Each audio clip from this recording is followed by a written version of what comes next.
So hello, everyone. I'm Dr. Melinda Hall. I am currently, into my surprise, Associate Dean of the College of Arts and Sciences at Stetson University, and it has swallowed my entire life, including my personal life. So some of you I haven't talked to or seen for a long time. It's really nice to see you and really nice to engage again in philosophical enterprise.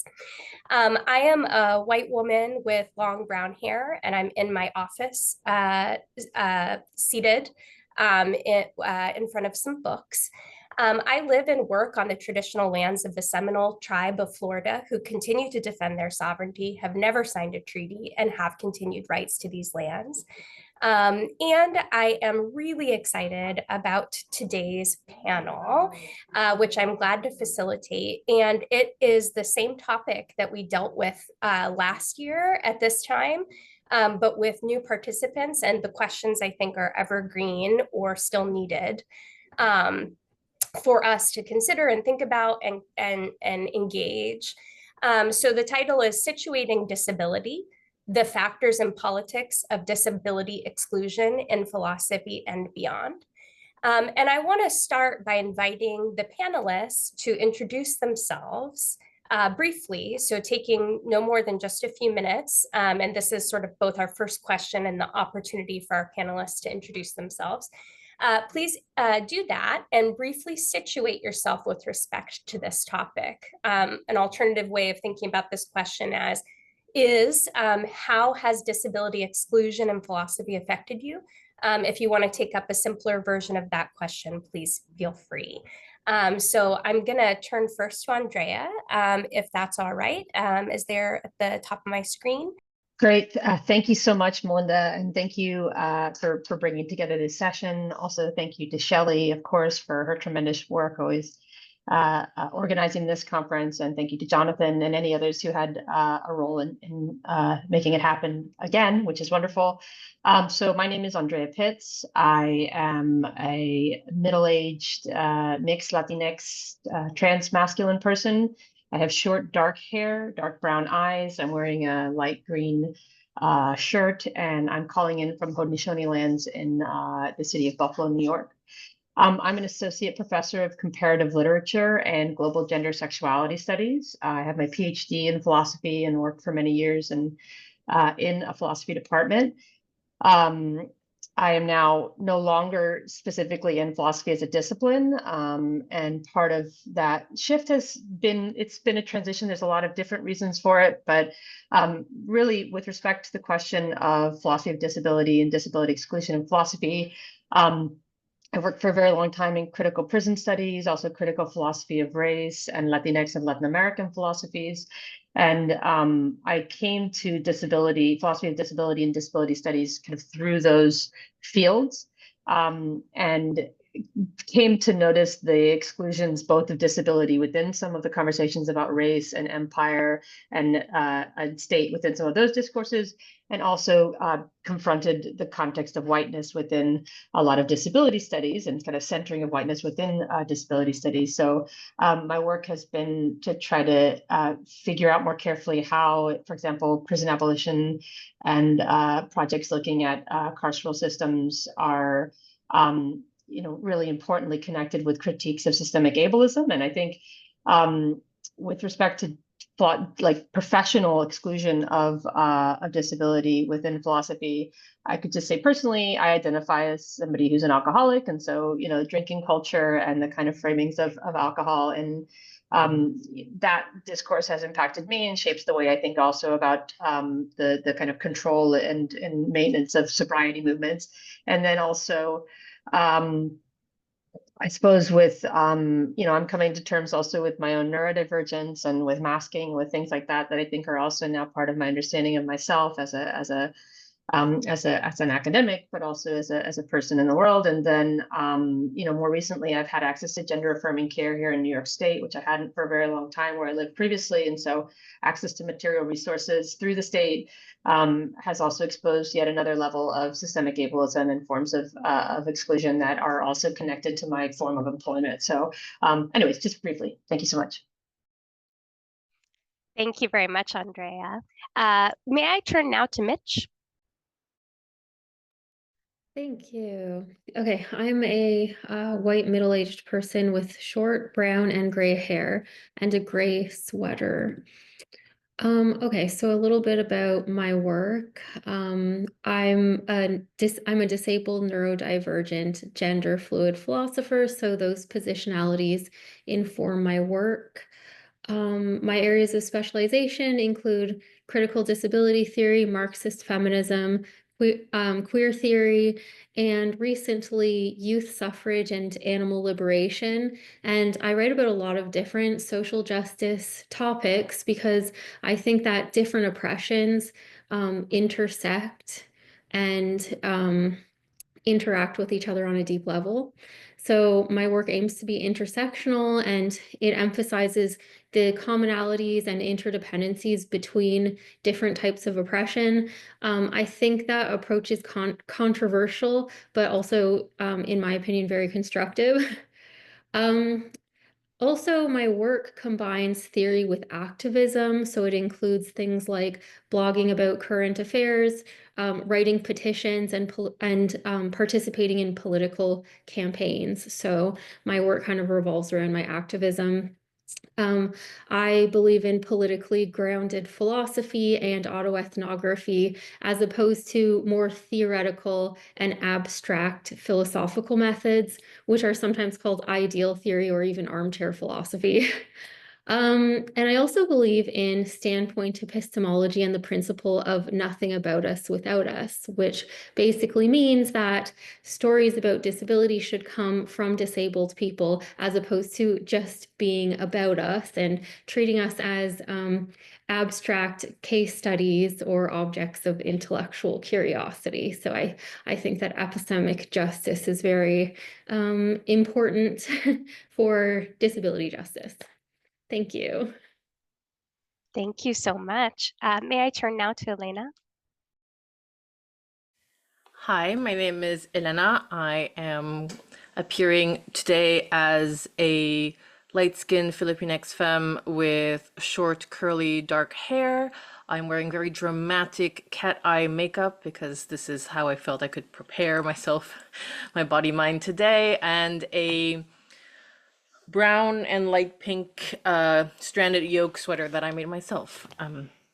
And I was fully trained in philosophy and have not worked in a philosophy department since obtaining my PhD. So I went from working in the medical humanities to now working in critical disability studies at the University of Sheffield. My own work looks a lot at epistemologies of chronicity or of chronic illness, and I'm currently working on a project around cryptdoulas and trying to archive the knowledge of disabled communities around disabled mutual aid and kind of that transition work of helping ushering people into the disabled life and disabled communities. And yeah, I think the ways that ableism or has affected me in philosophy were covered a little bit by Mich, this idea of narrowness in methodologies, a wariness around engaged work and activist work, and messiness in general. Philosophers love their conceptual categories. And so I found that the work I was being pulled towards was seen as suspicious activity by people within the discipline. And then on a very kind of material way, I am someone with an energy limiting condition, and I was an international student. And although I was very privileged, I encountered moments where I was told you should quit the PhD because your illness is interfering with the timeline that the government is giving you for your visa and things like that. So like very practical things. And in the UK, things have only gotten worse around international students since I graduated and since I went through there. So I think it's important to note the material and kind of socio-political constraints that shaped the discipline as well. Absolutely, thank you. And I can't help but be blown away by your sweater. Very wonderful. So turning now to Stephanie. Thank you so much for having me. I'm presenting as a white woman with long brown hair, a maroon shirt, a blurred background, and brown reading glasses. I use she, her pronouns. I'm an associate professor in the School of History, Philosophy, and Religion at Oregon State University. And I should just tell you that I have a benign tic that might show up on the screen. It's annoying, but it's not harmful. In my research, I focus on ethics, philosophy of disability, critical animal studies, and philosophy of popular music. I'm especially interested in the intersection of critical animal studies and disability studies along the problem of moral considerability and how we draw the lines of the moral community. So I focused on this question on the prompt of how disability exclusion has affected me. It has impacted me at all levels of my career. My scholarship is informed by living with over 20 years with a collection of progressive, nearly fatal, undiagnosed and misdiagnosed chronic illnesses. It's also informed by the eventual process of being diagnosed and recovering from those illnesses after seeing more than 100 medical professionals and discovering my new normal. Because of the evolving nature of my illness, I've experienced multiple acquired disabilities.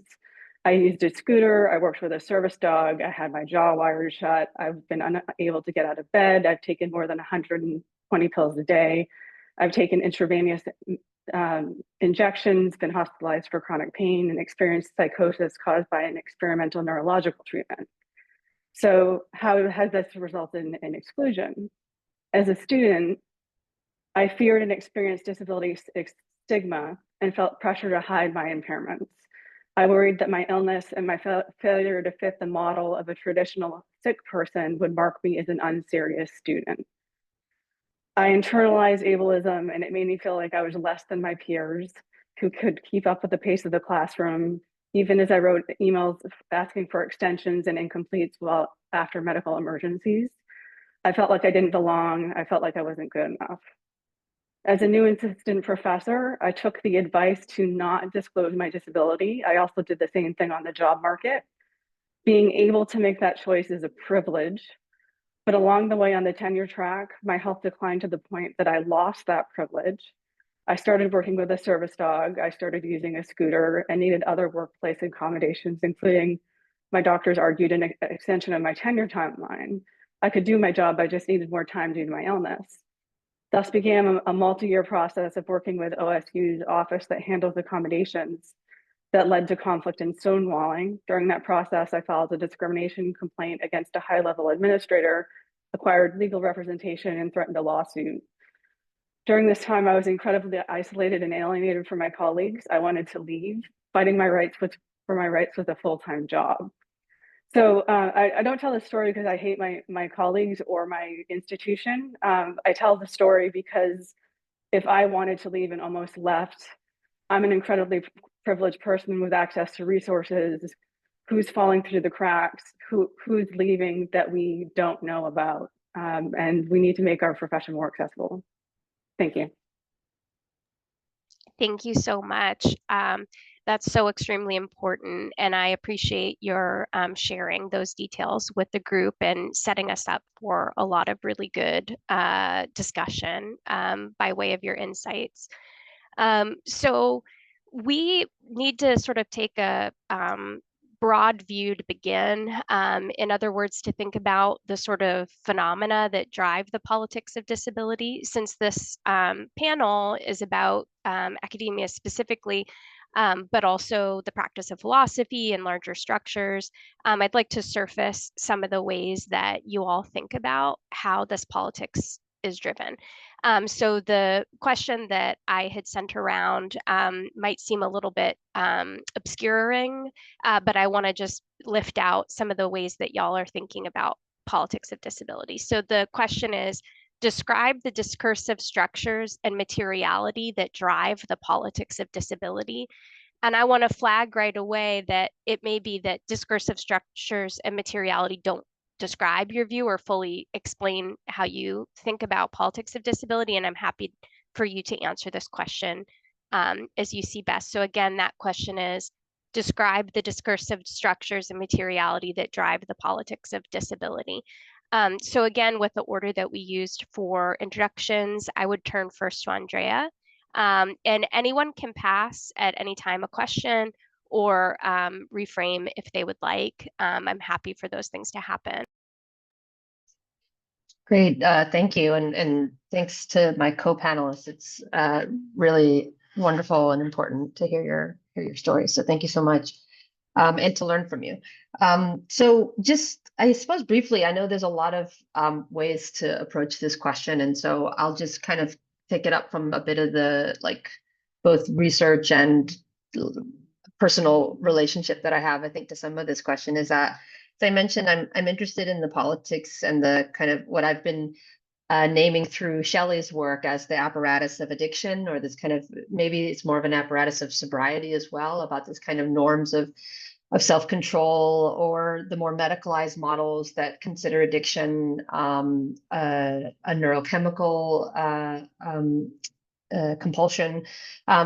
So to me, some of the discursive and material structures that drive some of what I think is a very ableist and healthist and sanest form of series of discourses and institutions around addiction and addiction related behaviors really traces back to a more colonial model of ableism, and the kind of mutual imbrication between colonialism and ableism that I see as a very, very old project, and one that is dispersed across a variety of institutions. And by that, I mean to think about not just things like temperance movements, which themselves were very, very much linked with eugenics discourses, and very directly racialized projects to control populations. But also, I think if we're thinking about colonial ableism also in terms of judgments about colonized people's intelligence, sexuality, right? So the views of excessive sexuality among colonized peoples is also a view about the uncontrolled and unconstrained behaviors. And so I think some of these, there's ways to link, I think, a lot of this together across a variety of institutions, and a variety of different contexts. And I know some of my fellow colleagues on the panel are also studying colonial dimensions of ableism. And so I think, to me, there's a lot of old roots here, which as a child of a migrant family that grew up in a series of our own crises in Florida and kind of dealing with, drug addiction in that context, alcohol rehabilitation programs, child and family services that are also part of the apparatus of the state in terms of regulating parenting and those relations. You can, I have my own personal connection to those discourses and the ways that they end up being kind of dispersed through systems of governance. And so, yeah, happy to talk more about that if there's more time, but that's just some dimensions of what I think about. Thank you so much, Andrea. And please note that Karen Boxer has added their remarks to and story to in the chat, and we do welcome any discussion in the chat, and we will involve the audience after we work through our planned questions, or if one of the panelists chooses to do so. And so thank you very much for sharing that. Thank you, Andrea. According to the sort of post hoc order or ad hoc order that we created, Mich would be next. And welcome, Johnathan. I know that you will ask the next question. Thank you. Okay. So as a crip Marxist, I focus on how capitalism produces disability through a combination of disabling work regimes and disabling welfare bureaucracies. So disabled people tend to face this double bind between a labor force that was designed to be inaccessible and a welfare system that was also designed to be inaccessible. And so navigating these systems can be very exhausting and further disabling.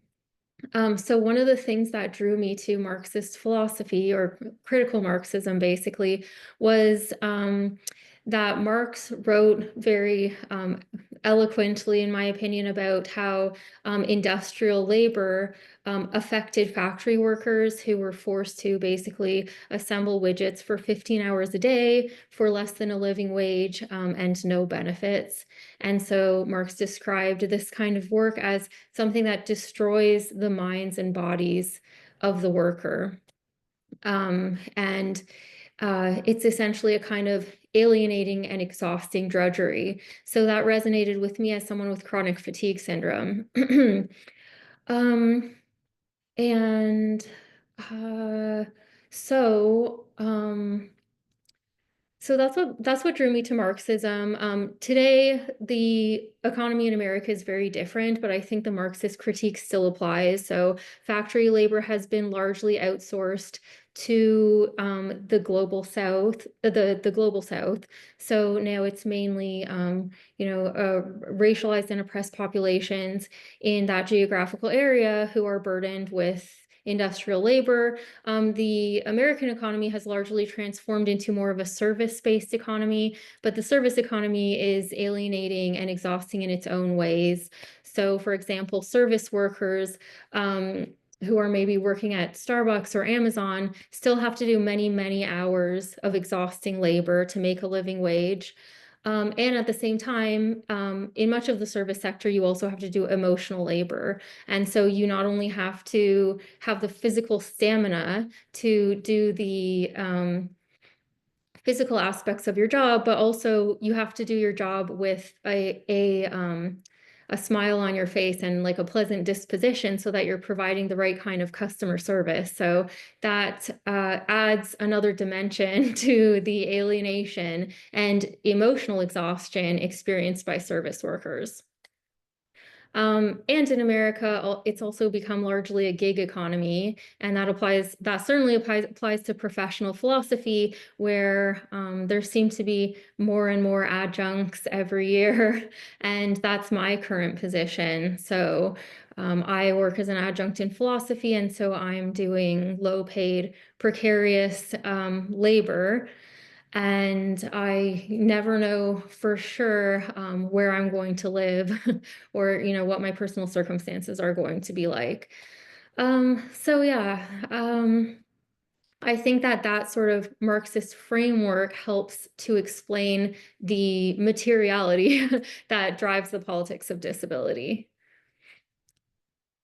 Thank you so much. And I'm really loving how everyone's answers are slowly unfolding a sort of setting in which we can have these conversations. Élaina?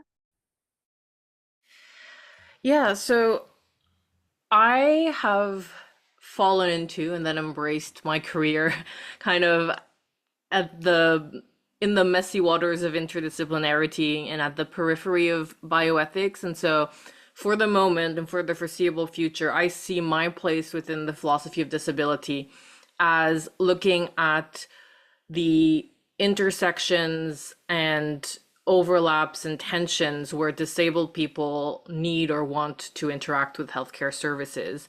But what that has turned into has been constructions of who has epistemic authority, who is believed, whose testimony counts as evidence, whose does not. And, I've worked my way from like relational autonomy through like Filipino philosophy to more like looking at indigenous understandings of relationality to realizing, okay, what do we do if the language and logics of bioethics and biomedicine are incommensurable with disabled knowledges? What do we do? Because these people are still going to interact, people will still access these services, need and want these services. And so where I'm at right now is we need to counter archive disabled knowledges and try to understand what that means so that that knowledge is not lost, or that we don't homogenize or paint the entire global disability community with like a West US kind of disability justice brush. And so that is kind of where I'm looking at. And definitely the pandemic has like crystallized certain things for me. Like for one thing, I've been focusing on working on long COVID as a mass disabling event. Like, I think this is one of the things our society is still dealing with.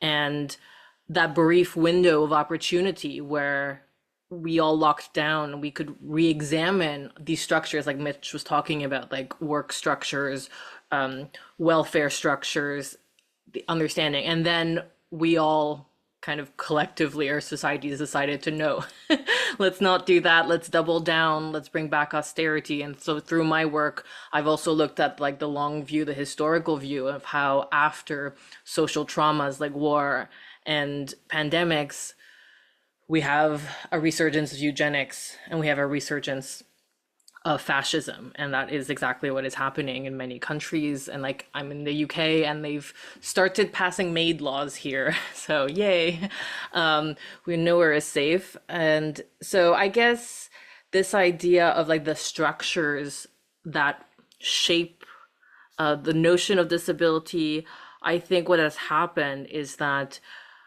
because avenues were opened, even if they have been closed or partially closed, people like me will kind of refuse to let go of that and keep saying that, you know, a different future is possible. But I also understand it is like a tricky position to be in when you are working with such ingrained structures and infrastructures like the healthcare system.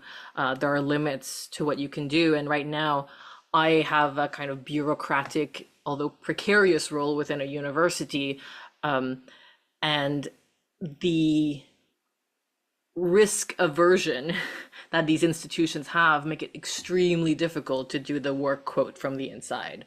So that's where I am at the moment. Thank you so very much. Turning now to Stephanie. So I'm really interested in the way that disabled bodies and minds force us to confront the question of what counts as philosophy. So I'm going to look at the discursive structures and materiality of job descriptions and essential functions.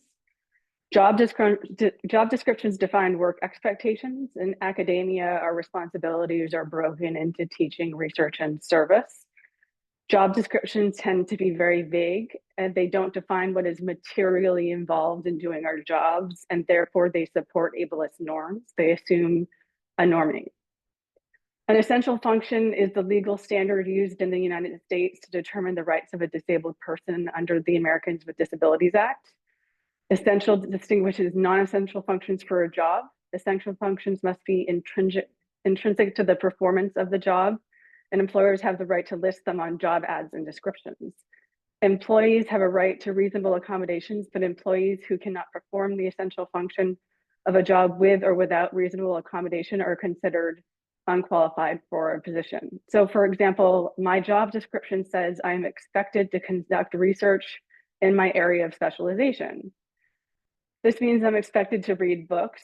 So reading is an essential function. That doesn't mean that I can be expected to carry them myself. It also means I'll need to do a lot of typing to do my research. Let's say I have arthritis or another chronic pain condition. Is typing an essential function? No, because I can use voice to text software as a reasonable accommodation. What are the essential functions of being a philosophy professor? We haven't actually worked out the materiality of the job description. What is teaching? Well, teaching is, in my view, effective, ideally engaging transmission of level appropriate disciplinary knowledge to students. But when and where does this happen? Does it have to be synchronous? Can someone with an unpredictable chronic illness like irritable bowel syndrome or migraines teach online? How does it happen? Must one be able to write on a whiteboard, use PowerPoint? Can lectures be delivered sitting or standing? How long must one be able to talk? How loud one must be able to project one's voice? What kind of thinking is required to teach well, to do philosophy? When I was a graduate student, I took a medication that affected my short-term memory. I was teaching an advanced bioethics course and discovered, first of all, that I couldn't remember my students' names.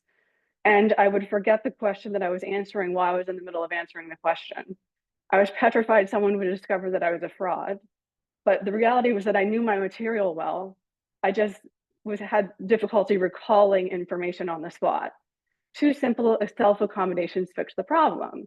I made a seating chart and I took notes on the questions so that I could remind myself what question I was answering. But would my employer have considered short-term memory an essential function? Probably. And then I guess I'm running short on time, but I do want to briefly mention the tenure clock. The tenure clock isn't a skill, it's a matter of pace. There's no mention in my job description of how long projects should take. So time shouldn't be an essential function, but it's often treated like it is one. Thank you. Thank you so much, Stephanie. And I just want to add too, from my own perspective, although I'm just facilitating today, just in the last few years, I've really been grappling with the way in which my anxiety has affected my memory. And it's very like sometimes embarrassing. I can't remember things that other people expect me to remember. And I am just grappling with some of those things. And pace too, it's so impactful. I don't mean to derail. I just wanted to add a little bit. And I'm going to turn it over to Johnathan for the third question. Hi all. I actually want to, our third question actually builds on Stephanie's comments, particularly insofar as our third question is what forces would you say regulate the relationship between disability and philosophy as an academic enterprise? Or alternatively stated, how would you introduce the story of disability's exclusion in philosophy to a non-philosopher? And I think we will stick with the ad hoc order that we've been going with. So I believe it is Andrea first. Thanks, Johnathan, and hey, good to see you. So I want to kind of circle back to something that Mich started us with, and then also Stephanie, I was hearing you also offering in your remarks, so thank you so much, about maybe one of the dynamics. And I'm finding myself now as I'm no longer in a philosophy department, and so I'm also now actively explaining like the ableism of philosophy to people who are not in philosophy. So I find myself doing that more and more these days, which is like there's a kind of strange process there, because partly, the things that are now, there's some quite horrific things in the history of philosophy and philosophy as exists as a profession that a lot of folks outside the discipline are like, why are you all still a thing? Like there's a lot of criticism, I think, as far as like, and of course, maybe they don't know about the kind of amazing people, disabled philosophers of disability who are doing amazing work, which of course, then I get to share like all this cool stuff that folks are doing. But there are a lot of these like questions about like, how does your field tolerate the kind of violent practices that go on? And that's not just, I think Stephanie, you're naming very like important institutional dynamics, like about tenure and things like that are the tenure clock and temporality and its expectations of normative embodiment about the profession that are like part of lots of different fields. But when it comes to like explaining, for example, like the really ableist case studies in bioethics, or the really ableist, horrible case studies in philosophy of mind. Also within addiction studies in philosophy, there's a lot of really horrible examples. And so like explaining to people who are not in philosophy, like why that gets to like, why that still has a debate, like why that's still able to be done is really hard. Also the TERF stuff, the trans exclusionary stuff that's still getting done in the name of philosophical inquiry, right? I mean, there's a lot of things that now I'm finding myself saying like, yeah, we've been trying to fight that fight for a long time.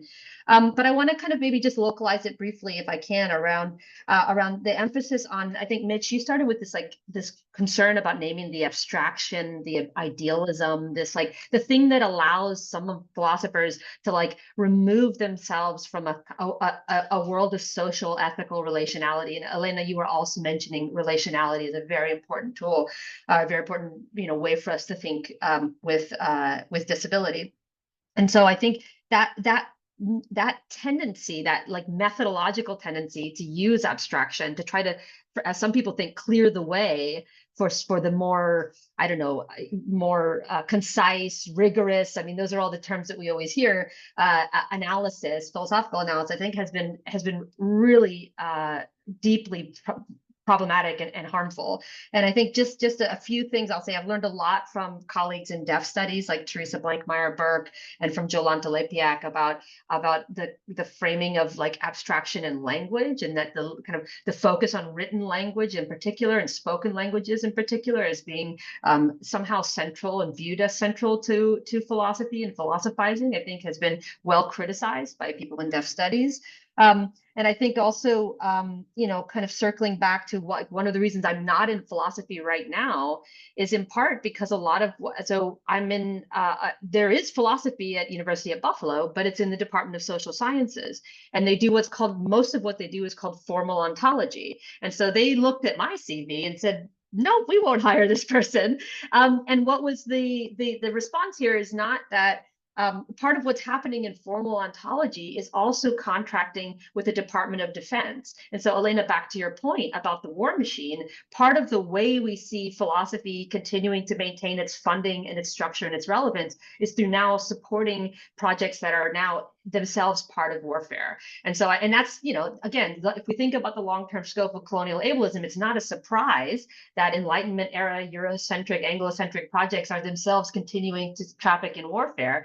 But it's at the very institution I'm at right now, that's part of the scene. And so, and again, if that's not the game that you want to play, or if you understand, if you're trying to work against those tendencies for, you know, genocide and systemic violence, then philosophy is not a comfortable place. So anyways, I'll end there, but thank you so much. Thank you, Andrea. Mich? Thank you. Yes, so I've been reading Jay Dolmage's book, Academic Ableism, Disability in Higher Education, and I think it does a pretty good job of explaining why there are so few people in higher education, including academic philosophy. So I want to start with this metaphor of the ivory tower. So the ivory tower is supposed to symbolize higher education, and it kind of represents this exclusive enclave of the cream of the crop, the most intelligent, fittest members of society. So I think that metaphor really represents how higher education was built to be inaccessible, elitist, a system of gatekeeping, of like a system of ableist exceptionalism. So yeah, I think that metaphor is really telling. And then if you look at how higher education works in practice, it sort of reinforces that metaphor, because you find these very inflexible work schedules. So for example, the principle of publish or perish is just not manageable for a lot of people, especially people with chronic fatigue or disabilities that affect their energy level. And so there are these productivity expectations that are designed essentially for the typical able-bodied person. There are also a lot of ableist scripts. So academia kind of fetishizes intelligence and presents it as something both objectively measurable that you can rank with a grading system, and objectively valuable. So like valuable across cultural across cultural contexts. And I think both of those claims are true. Intelligence is not objectively measurable or objectively valuable. It's essentially a contingent cultural construct. So in our society, we have this notion of intelligence that's associated with the dominant political system, neoliberalism. So higher education tends to, it aims to produce the kind of intelligence that's useful to neoliberalism, and specifically to corporate owners. So if you look at philosophy departments, they advertise that they teach job skills and they help place people in careers. So they're basically trying to produce graduates who can assimilate seamlessly into a neoliberal economy, with no friction. So I think that the ivory tower or higher education normalizes and depoliticizes this myth of objective intelligence, which discriminates against cognitively disabled and neurodivergent people. So yeah, as a result of this myth of intelligence, I think academics tend to produce discourses, or let me think. So what do I want to say here? I think that academia tends to suppress epistemic diversity because it's kind of reproducing this stereotypical script and producing this type of epistemic product that is valuable to capitalist employers. So whereas, people think that academia encourages critical thinking and creativity and epistemic diversity, it actually, in neoliberal societies, it actually tends to suppress those things and to produce obedience to authority and conformity and neuronormativity at the end of the day. And this is something that Bell Hooks has written about, Paulo Freire has written about it. So critical pedagogy theorists are very critical of the banking model of education and just the ableism and neuronormativity within higher education. So I'll stop there. Thank you. Yeah, thanks, Melinda. So next we've got Élaina. I honestly don't know what I could add to all of that. That was really good. My big bullet point was philosophy is obsessed with rationality, which is kind of a riff of what Mich just said. And I was like, can I be a philosopher and say I'm not a fan of rationality? Because you can do all sorts of like weird things about like rational capacity. Like you look at this, like the number of times that it is like taught to medical students that it is okay to override the autonomy and agency of specific categories of people that have shifted throughout the years. So now they won't outright say women, but they will say people in labor, we can override their agency. People who have substance addictions, we can override their agency. People who are survivors of abuse, we can override their agency, and disabled people, obviously. Disabled people and children. We get to override their agency because they are put in this vulnerable category because we have this like idea of rationality, and we can only recognize self-determination or identity or any type of thing as long as it reaches this completely arbitrary idea of what a rational person looks like. And I think, yeah, being in philosophical spaces, like it's hard when I talk about epistemic authority and starting from a point of like, what if we believe disabled people when they say something, and then we try and figure out, I'm not saying like this will solve everything, but let's get over the hurdle. Similarly, like with like the turfiness in philosophy, it's just like, even if you wouldn't object on moral grounds, you would be like, well, this is not interesting. Like, why do you like, anyway. So, but then you talk to philosophers and they're just like, but how can we assess the truth? And like, how can we have sound rational claims around this? And I'm like, I guess you could do that if you want, but like, this is not where I find like the interesting work to be done. And this is actually where a lot of harm is being perpetrated. So I would say like, in philosophy, disability is always seen as the outside. We never assume a philosopher can be disabled.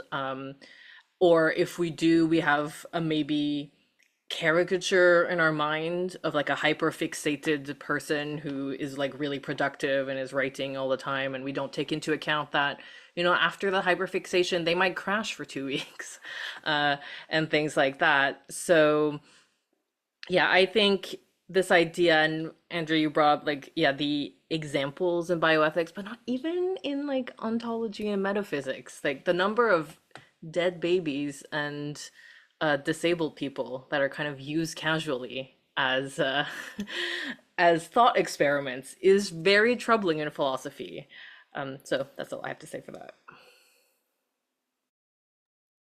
Thanks, Élaina. I think your point about hyperfixation and folks crashing 2 weeks after is one that we often overlook when we think about neurodivergence and its productive value for a labor enterprise like philosophy, and yet it's something that the neoliberal enterprise of philosophy relies on, which is kind of close and personal to me, but not to derail the conversation. So Stephanie. So I answered the alternative version of this question, which was, how would you introduce the story of disabilities exclusion to a non-philosopher? And it now feels weird and condescending to explain it to all of you this way.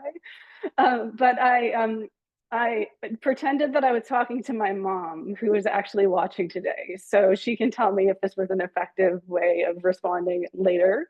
And I thought that the most effective way to talk to a non-philosopher would be to start with a concrete story. So I would say that as a graduate student with a chronic illness, I felt like I didn't belong, and I often thought about dropping out.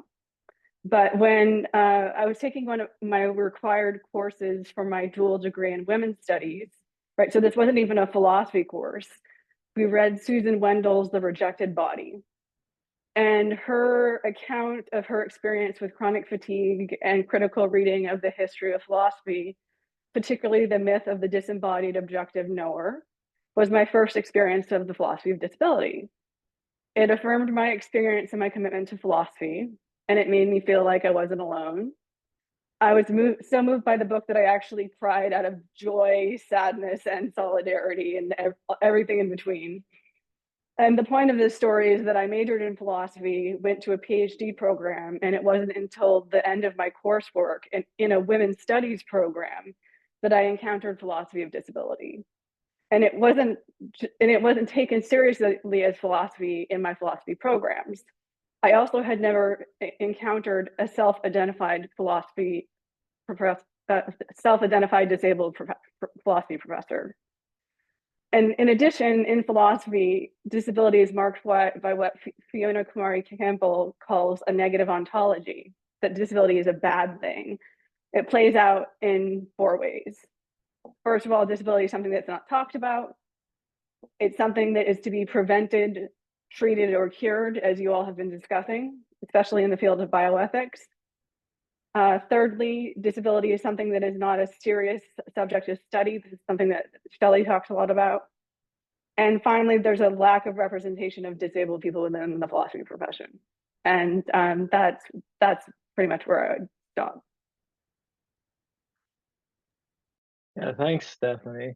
I think we're going to move to our fourth question, which builds on our third, which is, how does the discipline of philosophy regulate disability? Or alternatively, what factors in the discipline of philosophy deserve attention from the perspective of seeking disability justice? So again, we'll start with Andrea. Yeah, thank you. I'm also feeling now like I'm really like happy and excited by the conversation here, because I think we're naming a lot of really important things. So I think I want to build on a point like maybe Mich and Élaina about philosophy's individualism, because I think you're both kind of naming this, and I think Stephanie, of course, you are as well, I think in a very important way too, about like what counts as metrics for success. Because part of what's really striking, and I think that, and this is kind of harkening back to this question about the pandemic's relationship to the discipline, is that, part of what I recall seeing a lot in my classrooms and also dealing with personally was that like so many of us are in like really, either now or at other parts in our lives, like really intense caretaking networks and relationships. And so like that's, to even stay where we are, or to even like sometimes for some of us to even be alive, really, I mean, or for all of us to be alive, is, really has this long-term story and complex series of relationships that have made it possible to maintain. And I think constantly trying to negotiate with an academic profession that requires us to like extract ourselves from our social webs and our relationships, and somehow show our excellence above all. So like somehow to emerge from all else. And then, and I think this also tracks this point about the view of intelligence as being, I think, a very extractive model. I mean, it's made specifically to be like, you are exceptional only because you're able to, overcome your circumstances, you're able to rise above, and now you can put that labor towards whatever it is, this industry or this particular task in front of you. And so I think that's something that I find continually to be extraordinarily difficult, because I think one of the things that, if we're not only discouraged from thinking with other people or literally being with other people, like we have to, remove ourselves or take long travel in order to be able to communicate about our own fields, like those kinds of things really take a toll, especially if we're in these embedded caretaking networks that require our sustained labor and attention and time. So there's those kinds of issues as far as like just the demands on towards individualism. And I think also this the assumption about where people can live, and that they're able, like somehow this assumption that people should be able to pick up and go wherever they are. And I think that's also such an excruciating demand, especially if you're moving into hostile, either like predominantly white hostile communities or predominantly middle class, or culturally unfamiliar, or moving without your loved ones, or just being basically forced to relocate in all of these contexts that I think can be really disruptive and really damaging for us as existential beings. So there's those kinds of big factors that I think are maybe not unique to philosophy, but that like philosophy just in a lot of senses really prizes individualism in a way that and I think this also just tracks what everyone else has said on the panel about expectations for rationality and intelligence, that like they converge in this like super pronounced way philosophically. And I think that's just been personally something I've had such a hard time negotiating as of recent. So thanks. Yeah, thanks, Andrea. Mich? Right. Okay, so how does the discipline of philosophy regulate disability? So I think that one of the ways that philosophy regulates disability is through the mechanics of neoliberalism. So I want to go back to this kind of Marxist critique, because I think there's a popular belief that higher education is very left-wing. But I think that is a misconception if you look at the hierarchical structure of academia, and the fact that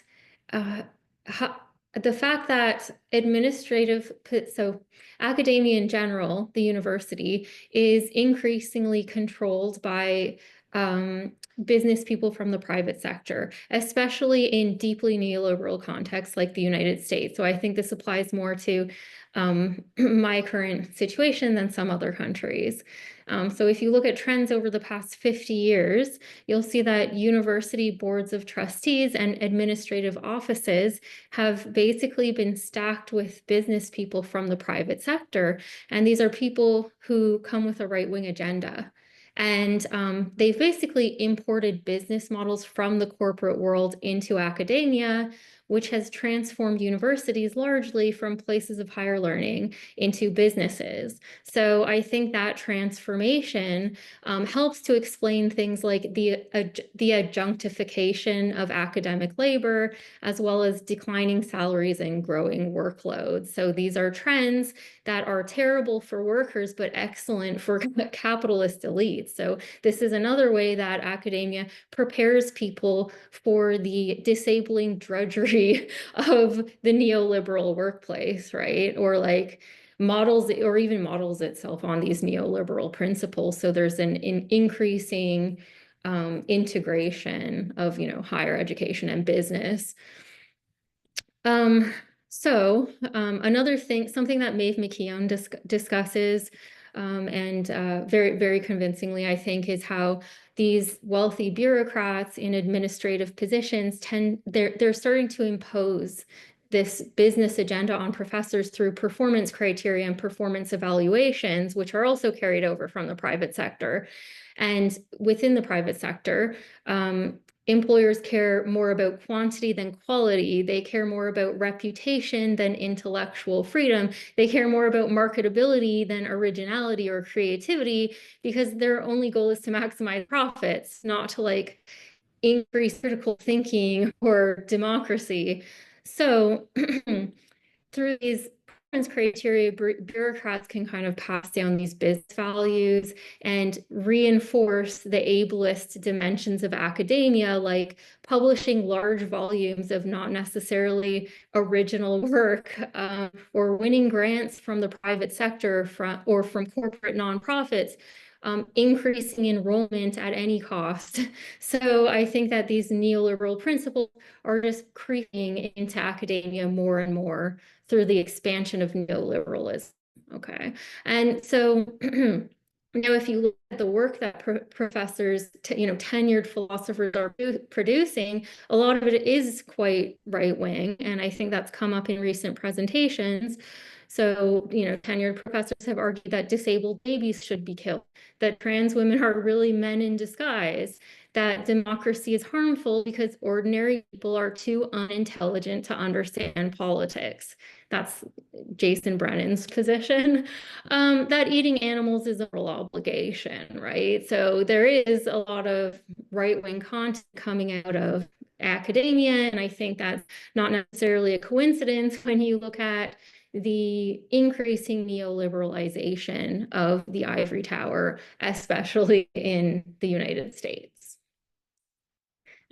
Yeah, so that of course marginalizes disability is kind of the point. It contributes to disaster ableism. Yeah, thank you, Mitch. So Élaina? So I've been out of philosophy departments for a while now, but I want to follow up on what Mitch said about here in the UK. Like right now at my institution, they announced that we're in a deficit. So they have installed austerity measures, and like thousands of people will be laid off right after Christmas, which is very distressing. But it turns out, they're in deficit partly because of some of the managerial decisions that were made over the years, and this like push towards having a corporate model of the university, but also because we're not having a surplus this year. And so this is very much reminiscent of 1990s Who Moved My Cheese stuff about like, let's just like lay off people to like light a fire under them, or like they've shut down departments that were nationally ranked. They shut down, business, medical, like stuff that were making money, but they weren't making a surplus. And so we've now tipped fully over into like we're here to make profit. These universities are here to make profit, and if they're not making profit, we're making our workers suffer. And so I think one of the biggest like shifts I've had is like really understanding academia as an industry and myself as a worker within that. And I think that when we're looking at individualization, to go back to like Andrea's point, I think they are also pushing us to advocate for our rights on an individualistic point of view. So for example, my academic freedom was curtailed when I suggested that my group that works on anti-ableist research culture take a stand about the genocide in Palestine and as a mass disabling event. And I was told we cannot because my grant was co-signed by the vice chancellor of the university. And so this is externally funded. And they said, I can say something individually. So this is what I'm doing right now, just for the record, this is me speaking individually. But again, the very premise is like, you cannot organize, you cannot be part of a group, you cannot have a voice of solidarity. You can do that on your own time as an individual citizen. And I think that when we look at what's been coming up a lot in this conversation around the neoliberal structures of our work and how that determines what is valued, who is valued, what kind of work counts as work, And I think we need to pay attention to these things about how, even when rights are being protected or advocated for, we are being pushed into further individualizing ourselves, and as a kind of, survival of the fittest type of arena. That, so yeah, I guess like that is where I stand right now, and it takes a lot of tapping into your communities of support that are more often than not outside of academia, to really resist that idea of doing it at any cost, because the university will not be there for you. I'm alone in a foreign country with no and I've moved to a new city. Like, I am extremely vulnerable. If I get sicker, if my disability gets worse, I do not have access to public funds. Like, I am in trouble. Like, I realize I'm very privileged on a lot of levels, but I also know I'm not that far from being homeless. So these are the kinds of precarities that the university puts you in. And again, I would say from a disabled scholar point of view, as a disabled philosopher, I find that even when you are granted access, when you get into those spaces, there's also an idea of what you are qualified to speak on.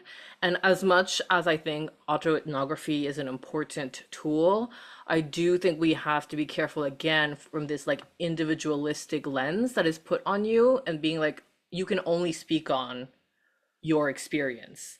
And not how maybe your experience, my different intersectionalities, intersectional identities does influence the work I do, but I don't have to work on that or speak about my own trauma dump or talk about my narrative of overcoming or whatever for me to have value within this scholarly place. So I do think, again, even if we celebrate a win of a disabled philosopher, a disabled scholar gets a position or gets to work on a project, we have to be careful about the assumptions that are made about how you contribute to the web of knowledge creation. Yeah, thanks, Élaina. I wanted to flag something you said, that you as an individual are advocating for something, which calls to mind a tendency in philosophy to divide an activist from an academic, whereas activism is something that academics do on their own, absent their institution support, and the academic work that we do is celebrated, valued, circulated by the institution, right? It's which kind of labor, and activism is labor. It's which kind of labor has value for the institution, for what reason. So I think we have Stephanie next. I'd like to talk about how philosophy regulates disability by continuing to talk about professional norms and expectations. So in terms of teaching, physician descriptions usually talk about the number of courses that you teach, but they don't lay out any other essential functions.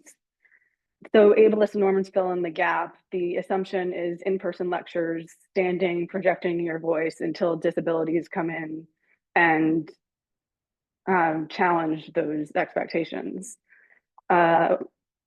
Presentations are spoken in class and at conferences.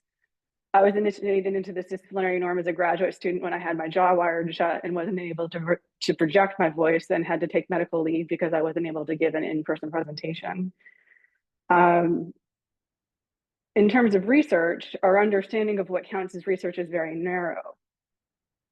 As evidence, I present to you an example job description. Dr. Jenkins is expected to conduct research in her area of specialization and to present this research at conferences and other academic settings, and to publish her research results as peer-reviewed articles and books.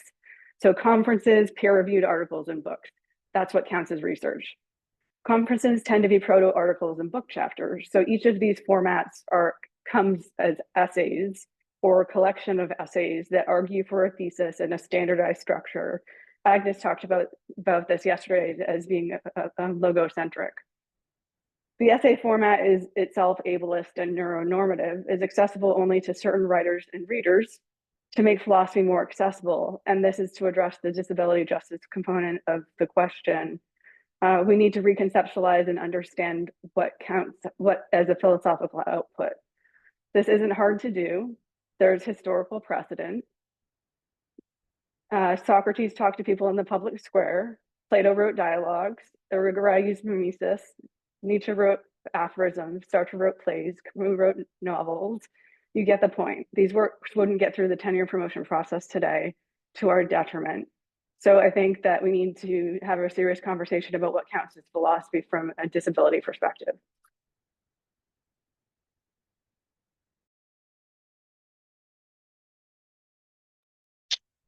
Thank you, Stephanie. And I'm going to hand it back to Melinda for our fifth and final question. Thank you so much. And I really appreciate the conversation so far. The insights have been absolutely wonderful, and I'm really glad that we're having this conversation. And to sort of turn now prospectively, this question could have been phrased, I think, a little bit differently, but I like the idea of interruption. So as we're thinking about like sort of naming and exposing and looking at these forces and phenomena within our immediate settings, especially our work settings and our academic work, that harm others, that impact disability and so on. I'm thinking about interruption of those forces. So the question is phrased like this: what actions can we take as philosophers to interrupt disabilities exclusion? And I recognize that not everyone here is in a philosophy role, as we've made really clear. And so just thinking about in your current position, what might you suggest as a strategy? So really this is a sort of strategizing question. Again, the question is, what actions can we take as philosophers to interrupt disabilities exclusion? And after we discuss this, we can move to engage our audience in Q&A. So I want to encourage, as one of the facilitators, I want to encourage folks to add to the Q&A box as you think of it, questions. I've also been sort of watching and participating in the webinar chat, and I see maybe a couple people who might want to speak if we move to a Q&A portion. And so since we have to represent your questions, if you can indicate that in the Q&A or the chat that you want that to happen, that would really help. So, okay, with all of that said, what actions can we take as philosophers to interrupt disabilities exclusion? I'll go to Andrea first. Thanks. I also really look forward to hearing some of the other folks' thoughts on this as well. I've been thinking with a talk I heard last year by Sandy Grande, the Quechua scholar, about like letting the university die. Like, and this I think goes back to Élaina, your point about this framing of the like, now that there's these crises, and you know, of course there's like, and this also is connected to like the neoliberalization of the university that Mich was talking about. And I mean, I think Stephanie, you gave amazing examples, I think, of exactly how we see this working out in the demands placed on academics. So, but one of the things that Grande said, I'm just going to drop real quick in the chat. One of her recent pieces on this is refusing the university. Was, I think, you know, she's also asking us to consider like, is there something like, what does it mean to want to save the university or to save philosophy or to like like to reshape or try to have an active role in like creating or sustaining philosophy as an academic discipline. And I want to also echo, Élaina, your point that I wholeheartedly agree with, that like there are material stakes for many of us in having this job. So I think the labor point is extremely important. There's also material stakes for people beyond me, for me holding this job, right? So like that we have caregiving and financial relations that extend beyond just my body, but that in fact we are also often in extended networks of dependency and care that again, like my material connection to this institution is vital.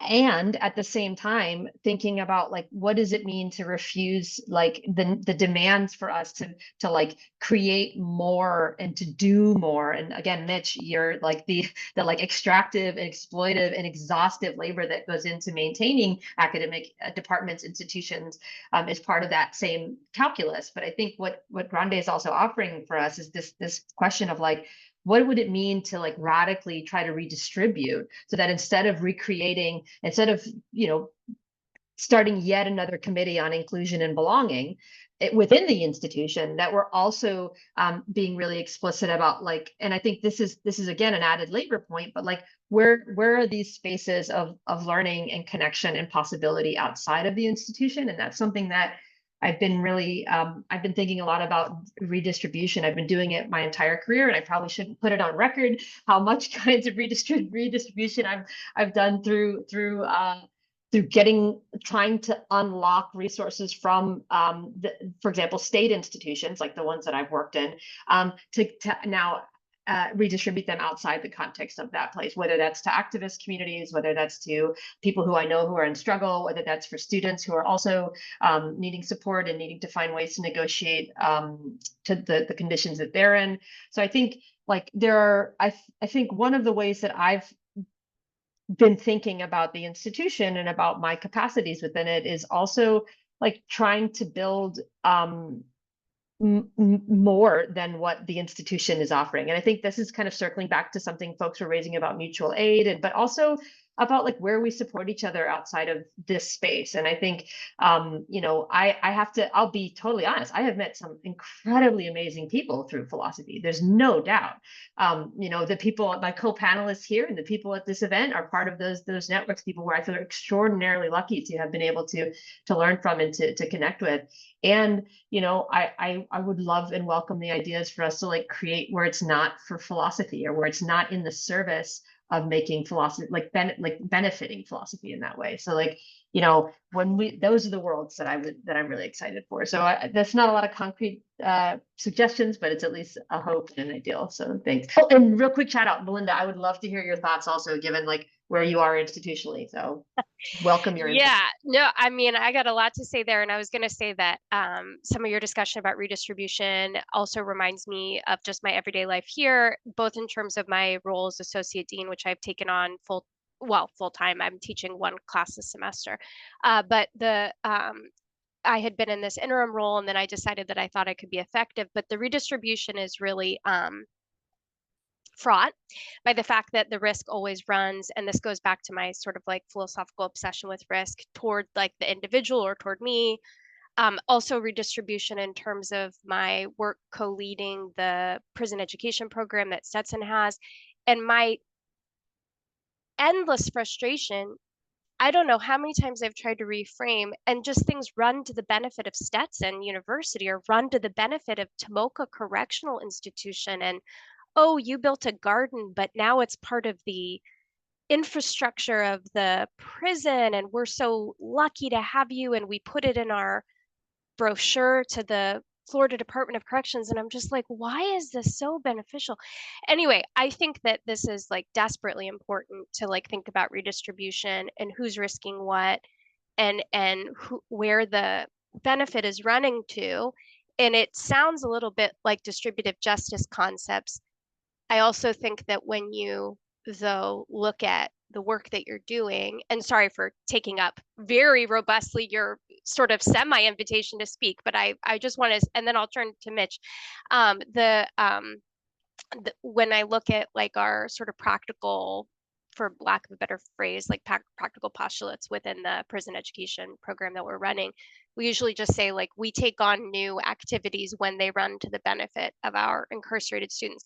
But the problem is that can always be transformed by the prison and by the university. They always get to tell a story and interrupt because they have a lot of institutionalized power. But okay, thank you. And thank you so much, Andrea, for everything that you said and this continued conversation.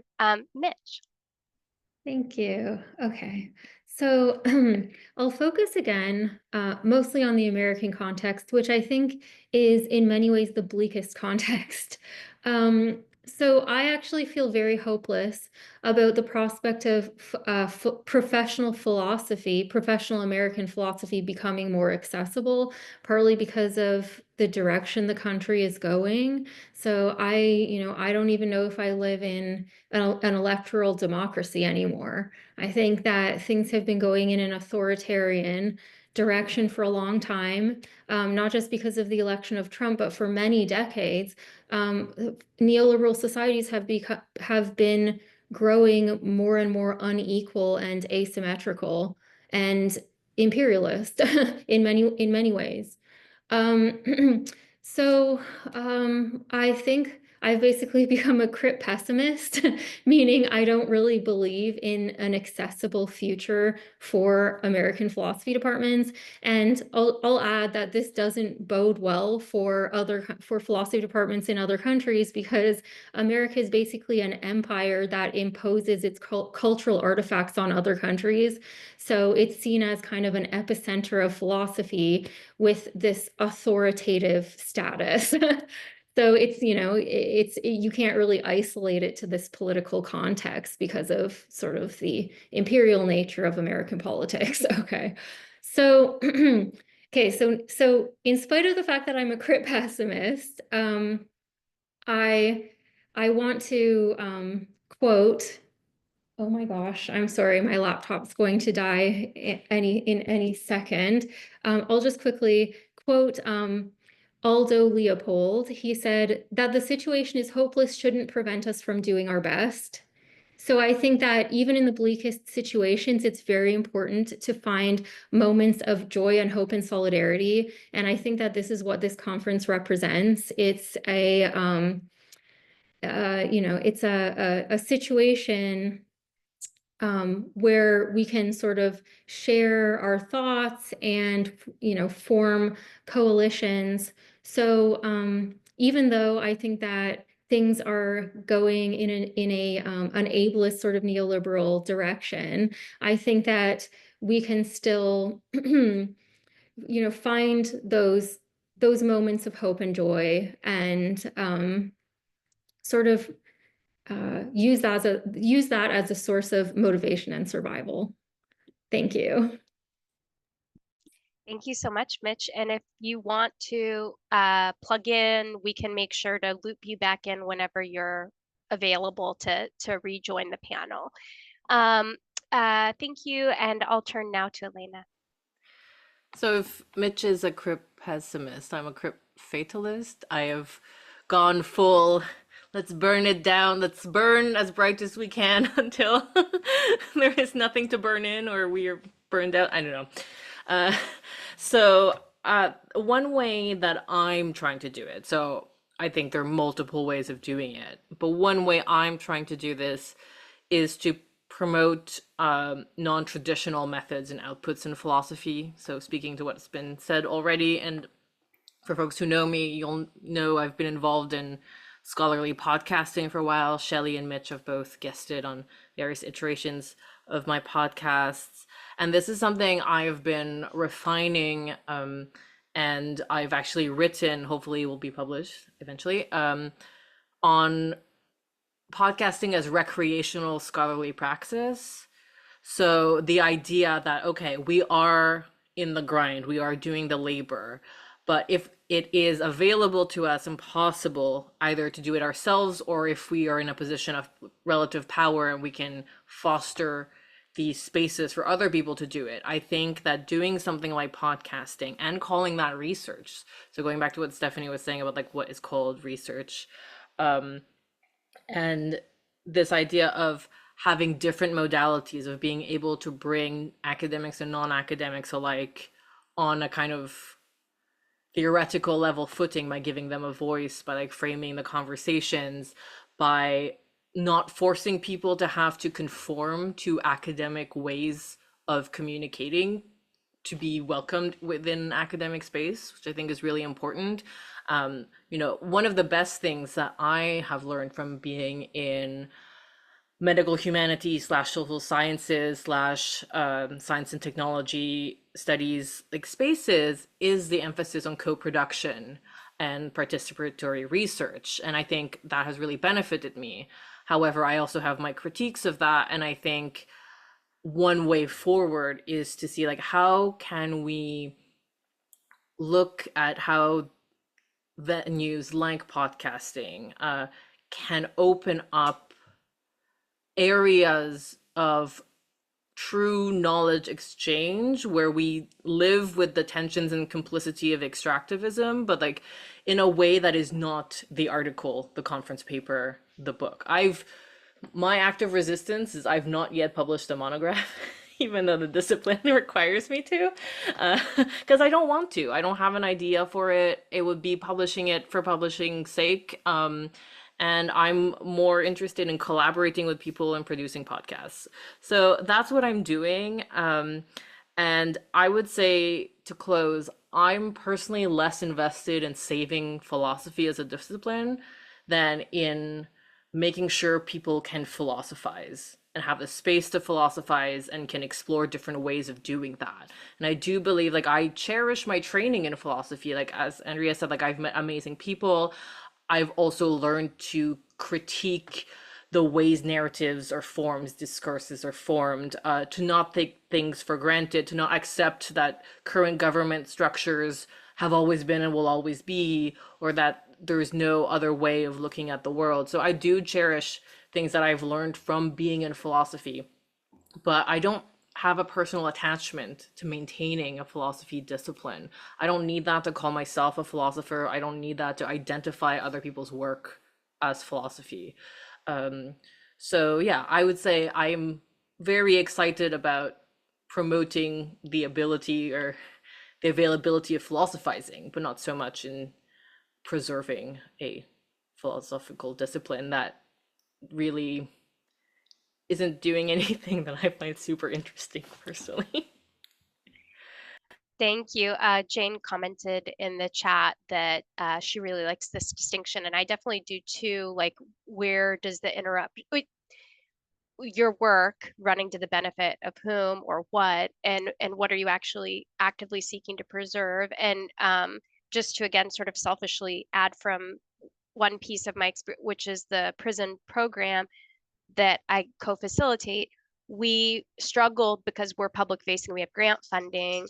Of course, we're running only on grant funding, how to frame our abolition, the fact that we don't want the prison to exist. And finally, we just settled on changing all of our language to make sure that our mission statement didn't require the prison to exist, like that we run education for marginalized folks. And initially our mission statement made it seem like we existed insofar as the prison existed. And we're like, well, here's one way we can incorporate abolition into our mission statement. We can just change that. So anyhow, I think that aligns with what you're saying, and I really appreciate it.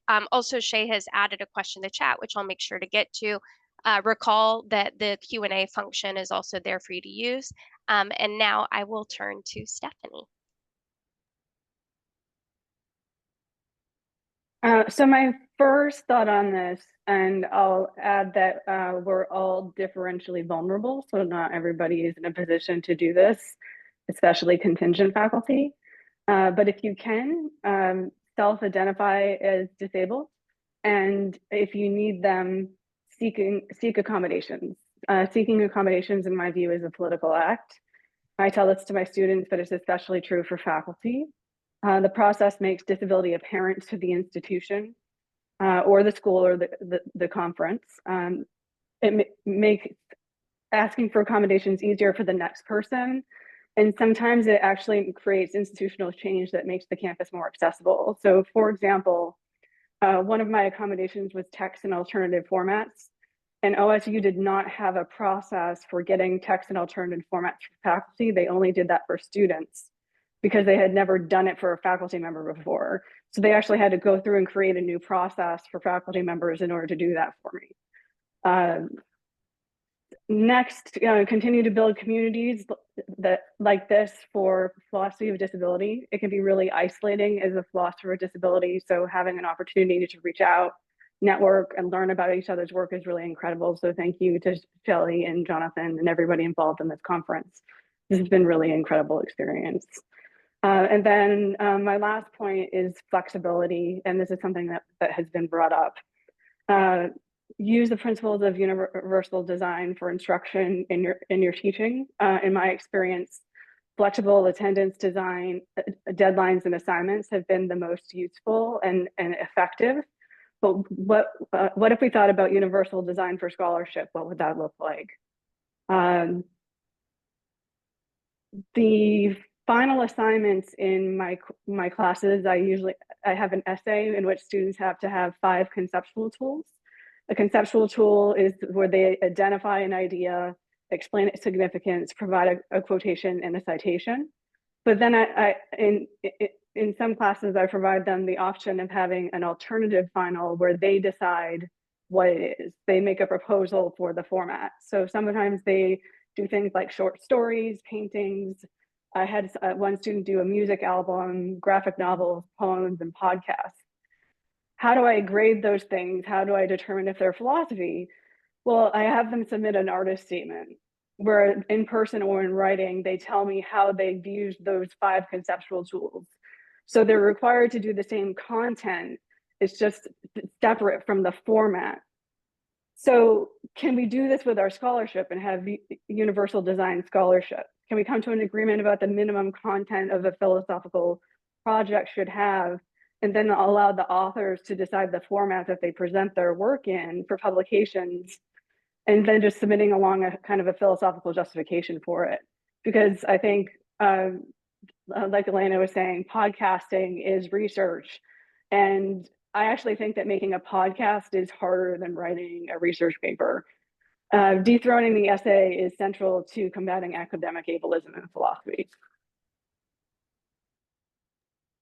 Thank you, Stephanie. As before, I really appreciate your answers and this whole conversation on this panel.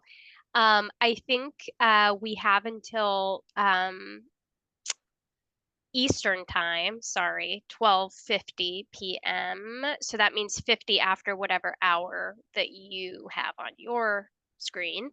And so that gives us some time to discuss some of the things that were raised by the panelists and some of the things that were raised in the Q&A. Again, I'm not seeing anything in the Q&A itself, but there are some chat threads that I thought we could discuss. So I'm definitely wanting to honor and appreciate Karen Boxer's engagement there in the chat and the sharing of their story, which quite clearly indicates some of the ways that we expect a very particular trajectory across an academic career in order to get benefits through that institution. And so what had happened there is that through the refusal to engage Karen's needs and the refusal to recognize various forms of academic work, Karen is no longer in academic philosophy. So thank you very much for sharing your story. And I think that we should and must honor that and say that it's intolerable that that happened. And then also, Shay Welch has written a long question, and I think that everyone can see it, and I can read it, but the overview is that in the current political situation in the United States specifically, and many of us are coming from other locations, but we do have really significant academic freedom assault. And I'm here in the state of Florida, and I can tell you that, especially as an administrator, really right now, at a small private college, that everyone is obsessively gaming out exactly how this is going to play out for us, including the Independent Colleges and Universities of Florida, which is the group of private colleges and universities, versus places like UF, and people are leaving and getting fired, and new institutions are getting opened, including one at UF for like basically the study of Western democracy, kind of. And we had spoken during Mich's session about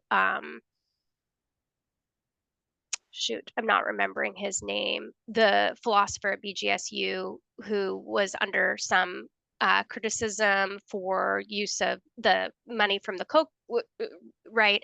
That he's moving to Florida. So at the same time as people are leaving Florida, there are some folks moving into Florida in order to sort of take advantage of the changed landscape. So using that as a microcosm, I just want to turn again to Shay's question. Oh yeah, warm key. Yeah, that's right. Okay, so turning to Shay's question, if you scroll up, you'll see it. They ask, I'm just curious about what people think about really losing their jobs and offering philosophy to young students. Given the Trump administration, the nature of historically Black colleges directly violate the DEI requirements. And so I think what Shay is referring to is the idea that DEI is we're being told that we have to dismantle that, both inside our general education programs, but also in our mission statements and values statements. And we have to defund or fire or change over any programs and staffed agencies related to DEI. Everything that we do is a violation. So at a historically Black college, everything that we do is a violation that puts us in the position to lose federal funding that will possibly cause every historically Black college to close, which would send all of us into unemployment and every young Black student into schools that are largely racist and overpriced. Specifically, women's studies and philosophy and African diaspora departments at our school would be the immediate target of elimination by the Trump administration. Given the nature of what we do, even if some of the other departments could be saved, this would mean that all of us were unemployed and without health benefits, and none of those students at young Black colleges would be able to be exposed to critical thinking or writers of color that have been doing critical thought historically. And since I already added editorializing at the top, I'll stop there and allow folks to engage this as they'd like. And if you want to just unmute yourself and speak, I think we're a small enough group that that won't be too disruptive. If you prefer to have raised hands, if it starts to become more quicker back and forth, we can move to raised hands. I'll jump in. Hey, Shay, thank you so much for the question. I think you're absolutely spot on as far as the like material costs and the material conditions that are, I mean, I just left North Carolina as a state, and they're also implementing anti-DEI legislation that's now part of that ongoing scene along with other states. I also have friends and colleagues in other states that are like Texas and other places that are doing this as well. Melinda, Florida is still, I mean, a lot of folks in Florida. So, yeah, I mean, Shay, these are important points, and also ones that I think I don't want to punt on any of them, but I also want to think like infrastructurally, like the denial of healthcare and the kinds of serious costs to like critical educations that are thinking against white supremacy and genocide are really like across institutional landscapes right now. And I think you're absolutely right to bring them up in the context of like, if we give up on higher ed as a site for being able to do that, where are access to healthcare, and where is access to critical pedagogy against racism and white supremacy? And so I think I'm with you 100% on those questions. And I'm also trying to think back of like, what's happening institutionally are also like meant to step in line with those kinds of like the ask is a big one. And I think there's a number of things that have happened. Like I know many of us were also in institutions during the first Trump administration. And many of us were in states, like I was in North Carolina during HB2 when that was going on. And that's not just a bathroom bill. That was also an anti-minimum wage bill, like raising the minimum wage. It was also a bill that ended up having impacts across the state on working class folks of color and disabled folks. And so I think there's like, this is like an expansion of what we've been seeing, but now with a different system of governance behind it. And I think some of the things I've been thinking about on these conditions, because like, people are scared. I'm scared. Even in a blue state like New York, I'm still like living with the fear of like, okay, half my line is global gender sexuality studies. What happens to that context and so on.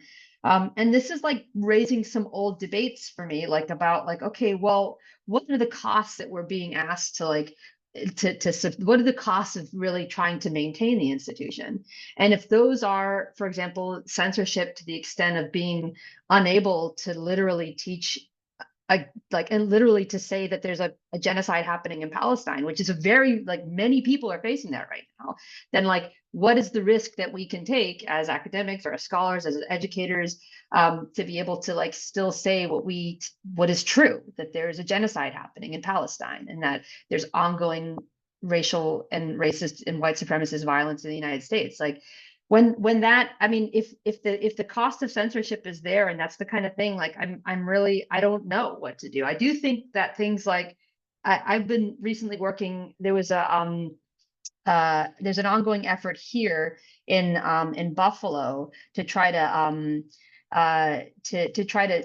respond to some ongoing forms of like basically a series of Black activists were arrested and convicted and are now seeking clemency and seeking for their to have their convictions overturned. And one of the things, the conversations that we were having was that one of this is Geraldine Pointer and Martin Sostry are two of the activists who were framed basically and served prison sentences here, falsely being accused of like insurrectionary activity and so on. And one of the things that we had a conversation about was also like, what are the broader efforts outside of including like this kind of very important claim about clemency, but also like, what's the broader public awareness of the fact that these activists were falsely accused. And I think one of the hopeful places that I saw this was in Chicago with the Justice for Reparations against racially motivated police violence occurred, where it wasn't just reparations in terms of financial reparations, but also that like K through 12 schools became sites where people were learning about, for example, in that context in Chicago, people that the police were enacting violence, racially motivated violence in that city. And so that became part of a K through 12 or at least a high school curriculum. And so one of the conversations here in Buffalo is like, okay, are there ways to think with K through 12 educators about other sites and contexts for naming the framing and the kind of unjust persecution and surveillance of Black activists? And so I'm thinking with you, I know this is like something that a lot of us are trying to also do, is like, how do we team up with educators outside of higher ed? How do we team up in context with like healthcare professionals or people outside of healthcare professionals who have other relationalities to embodiment and to care that where we can build possibilities. None of it's going to replace the kind of infrastructure that we have right now. Like there's no one solution to that. I think partly when people I don't have an answer, but I'm also just trying to figure out like, where are the kind of critical collectives in Georgia or wherever we are that are going to be able to try to build those tools and those spaces for survival. Because I mean, there have been long-term networks of survival and resistance in all of these very deeply repressive contexts. And I think those are the things that we are going to be leaning into right now. So I don't know. Thank you, Andrea. We have another question in the Q&A box that I'd like to turn to. And of course, we can continue to talk about Shay's question a variety of ways. And if anyone else wants to engage it, they're more than welcome to do that. Cecilia Munn, who I'm glad to see is still available. Hi, Cecilia. I'm glad your plans got changed, selfishly. Cecilia writes, "Thank you, everyone. I really appreciate you all sharing your experiences of how academia can exclude disabled philosophers. I think it's interesting that given that the inaccessibility of philosophy affects its viability as a department or a major at institutions of higher education, it might be a good strategy for departments and programs to hire more disabled philosophers who are able to make philosophy not only more accommodating to disabled populations, but in doing so, also make it more appealing to the general student population.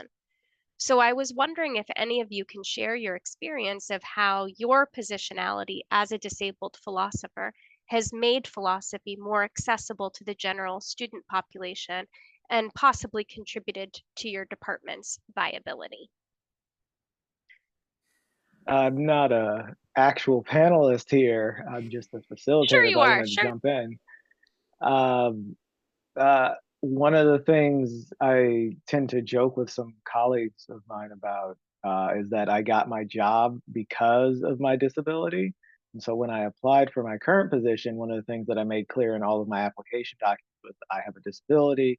I organize my course around my disability. This has the effect of benefiting other students. And since then, in my position as a tenure track philosophy professor, my visibility about my specific disability has allowed other students to find their way to philosophy, find their way to sort of cognate departments, has resulted in a course on philosophy of disability. So just to throw that out there. Yeah, I don't have like really hard evidence, but I have students who have come up to me afterwards to say, that to like either disclose to me or that to like thank me for like making that visible in the classroom. So I've had that. And I do think that disclosing my disability or in general kind of my access needs, so I won't go into like my disability story or whatever necessarily, but I'll be like, I might need to sit down, or sometimes I have brain fog and I have a hard time finding my words, or if you don't understand what I'm saying, just ask me to repeat myself, and things like that. Like to kind of normalize, like, this is how I might act in this shared space together. So it has definitely impacted my pedagogy and how I think about that and how I think about, yeah, alternative assignments and things like that. I would say, yeah, kind of like Johnathan, I have made the decision, for better or for worse, to disclose my disability whenever I apply for jobs, and to really like explain how that shapes like my approach to the work. And I recognize not everyone can do that, not everyone wants to do that for lots of very legitimate reasons, but for me, I was like, I'm not very good at like playing the game until I get in. I was like, once I get in, you'll find out who I am. So you might as well know now so we can start this relationship with the least deception possible. But yeah, I would like to think that my disclosure has impacted students in a positive way. And definitely even my presence teaching non-philosophy students. So I've taught medical students and public health students and law students, and me being in that space and speaking to them about bioethics or like theory or philosophy, or how we could trace British eugenics through like the American imperialism in the Philippines, um, is is already a way that like hopefully like now like I've been their primer and they won't be surprised if they encounter someone again. Like I'm trusting that like my presence in those spaces as a scholar is having at least an awareness impact, even if it doesn't change like the way they do everything right away. So I do think that like having more people, like I don't think it's fair to put it on any one disabled scholar to change the world. But I think that, yeah, that's also why I keep fighting to be here. Is like I do believe it does make a difference. Like if I can corrupt a baby doctor to the point where they will maybe like treat a disabled person with humanity. I feel like that's a good thing. Yes. Stephanie?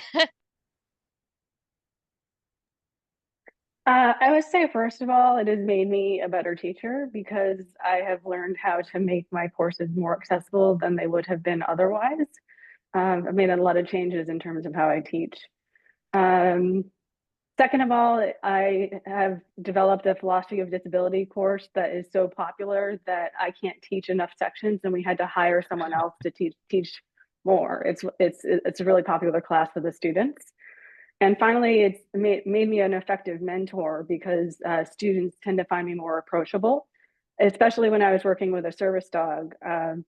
I had students who would come to my office and say, I was afraid to come talk to you, but I came because I knew Mandy would be here. So I think it's definitely being self-identifying as a disability has made me better at my job. Thanks. Thank you so much. Thank you, Shelley, for, I know that you don't, I won't read out your remark. Thank you for your remark in the chat, Shelley. I really appreciate that. And your consistent, oh, okay, thank you. So Shelley wrote in the chat, I'm going to write some comments because I don't want my landlord who lives below to hear. I live in poverty. Without the money that Johnathan has delegated for me to transcribe the captioning transcript of this conference, I could not make it through the year. Got it. Okay, thank you, Shelley, for clarifying what we can do. And thank you for sharing that information. I know that you wouldn't yourself boost it, but I want to please recommend that folks check out the Patreon for Dialogues on Disability, which is available to join, and it allows for early access to the interviews, which are a tremendous contribution, not only to the field of philosophy, but to all of the folks who are here at this conference.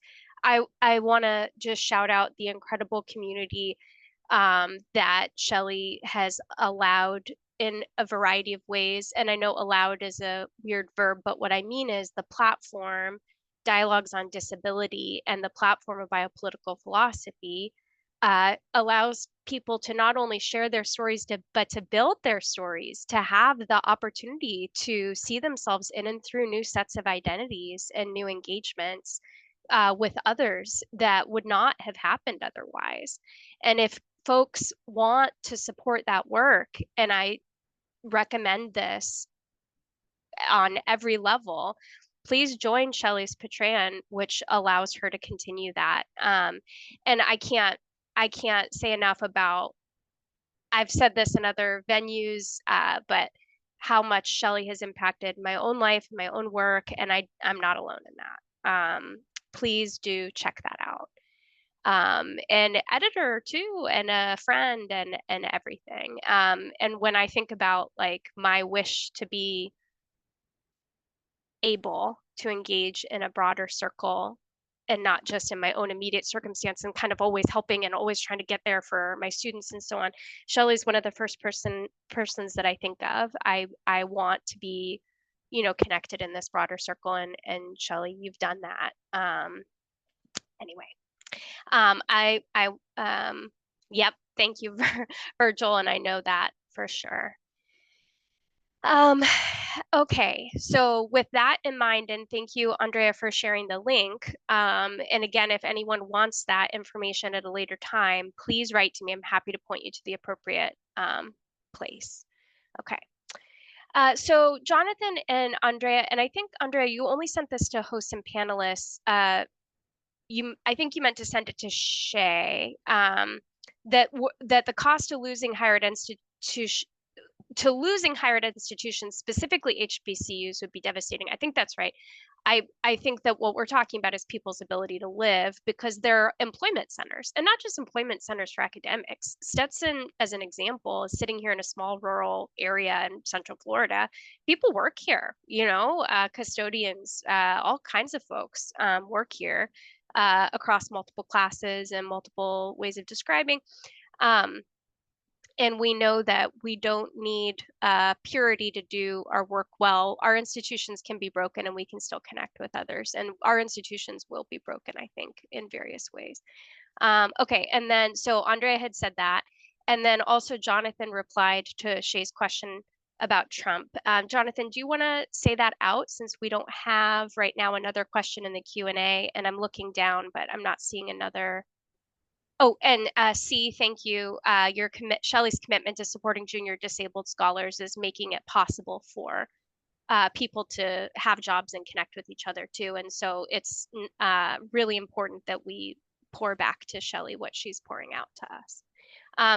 Johnathan, do you want to read out your comment that you had made to Shay, or is that something that you want to pursue in conversation? I mean, I could say it. So California has AB 1460, which makes ethnic studies a graduation requirement at the California State University system, which at last I checked is either the largest, if not, no, it is the largest public university system in the United States. And so where that's concerned, at the very least, things like Africana philosophy and other less commonly taught philosophies, and I'm saying that to borrow Brian Van Norden's term, because marginalized philosophy doesn't really make sense. You can ask me about that later.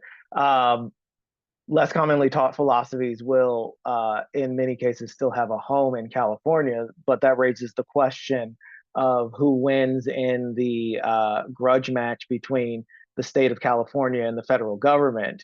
And I raise that specifically because half of the stuff that, that Trump and his, for lack of a better term, lackeys want to do regarding education is premised on the sort of tenuous idea that education should be left up to the rights of the states, right? And so what happens then if the state decides that as part of its commitment to educating its children, it wants to teach ethnic studies, Africana studies, philosophy of disability, things like that.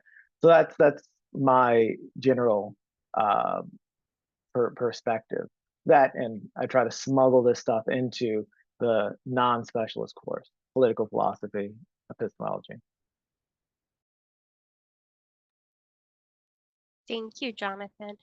And I hope that we can strategize about discussing the future of this conference, which, as I've heard many people say over the last couple of days, is one of the highlights of their year. I also want to raise, since there isn't an active question in the chat right now. Oh, sorry, Andrea. Yeah, go ahead. Yeah, I think, Mitch, did you want to jump in and then I'll follow up on Johnathan's Oh, remarks? sorry about that. Okay.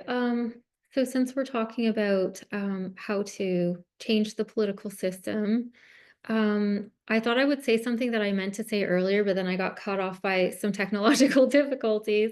But I was just going to emphasize something that Robert Chapman emphasizes in their book, Empire of Normality. And it's that essentially liberal rights-based frameworks have failed to affect political change, significant political change, because they aim for piecemeal reform within the neoliberal order. So they leave intact the structure of society, which from a crit perspective is structurally ableist and neoliberal. So I think philosophers need to shift from this liberal framework to a more revolutionary one. So one that aims to essentially dismantle oppressive systems rather than working within them. And so I think we need to be collectively bolder about our political theorizing. So to basically just move away from liberal frameworks toward radical, revolutionary, playful, innovative proposals about how to restructure society and sort of rebuild from the ground up to address these entrenched structural oppressions. And I just want to also jump in on, like, I think it was Stephanie, I think it was you who said, who brought up kind of differential vulnerabilities and differential precarities earlier in the conversation about, like, about, and then I think also a lot of us have been talking about like who is like publicly identifying as disabled or not in the profession and so on. And I think there's also this kind of layer of like how we'll be operating under the next Trump regime, because there's also this question of like, where do we go above ground versus underground? What are the multiple strategies for being public versus more off the grid organizing? And I think that's something that I've been thinking a lot about, just with respect to like, for example, Johnathan, I had the good fortune to be in California last year and I met a group of high school educators who were all teaching now. Like they went to the ethnic studies library at UC Berkeley, where I had brought some students and we were doing archival work. But I like sat in a whole day workshop with high school educators who were going to be teaching now this required course. And it was fucking fire. It was so good to be sitting with these high school educators, like hearing them, like talking about their ideas for the classroom, also their fears for being like, what's the backlash here? Because there are conservative parts of California for sure, right? And so like what people who were teaching in some of these conservative enclaves in California were very afraid of like parents' backlash, the school board's backlash, like what they were going to be getting regardless of whether this was a state mandate. And so like, it was really interesting to be talking to these high school educators, because of course their precarity is very real as well, right? And even in a state like California, even though they're being called to do something that is against the state's own infrastructure. And so one of the things that I tried to do was like I made connections there, and I was like, hey, what if we did like a joint like project where these like my first, second year undergrads are now doing projects with high school students who are both working in ethnic studies. And so we were thinking about like, okay, how do we think collectively over Zoom? Because like, I'm not going to record what we're doing in my classes. Like, I'm not keeping a record for that. So like, we start making these connections across these like various spaces. And I know this is, again, those are the ways that people have always been working outside of the purview of a repressive regime, was to like figure out, okay, let's find a way to do this where we can support each other, because I want to learn from you and you want to connect with me. And so I think that's something I've been really excited about, is like staying tapped into people who are like, and staying like connected and saying, how can I help and what can I do to like help build? And then also try to like, if I have stability in ways that other folks don't, leverage that and say, okay, I'll be the public voice right now. Like, you don't have to be the person to take the flack for this. Like, I'll be the one to say the thing in the meeting. I'll be the one to send the fucking email to the dean. I will be the one like given that stability. So I think there's also those kinds of relative measures of privilege and stability that like, for those of us who are fortunate to have it in the institution, like to try to leverage that. And like just shout out to my folks right now who are in like,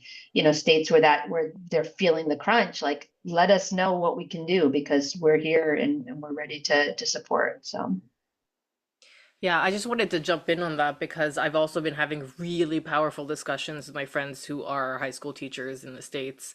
And I think in general, like, we need to think again about if we want to dream up like how we can have these spaces to have the critical thinking training and like this education, like we do have, as you're saying, Andrea, like there are examples of solidarity and things that can be done, and we can start doing that. I do think it's important more than ever now, and I'm not just saying this in a self-serving way, but like to become aware of our cultural and community knowledges around these things. Like, yes, there's a lot of work that has been done, but it's not always, like as Johnathan said, like it's not always taught, it's not always shared. It may be like if that person moves away or passes away, then that knowledge is lost. And I think the work that the Critical Design Lab is doing with Amy Hamray and Kelsey Acton, for example, is like really excellent, like creating protocols.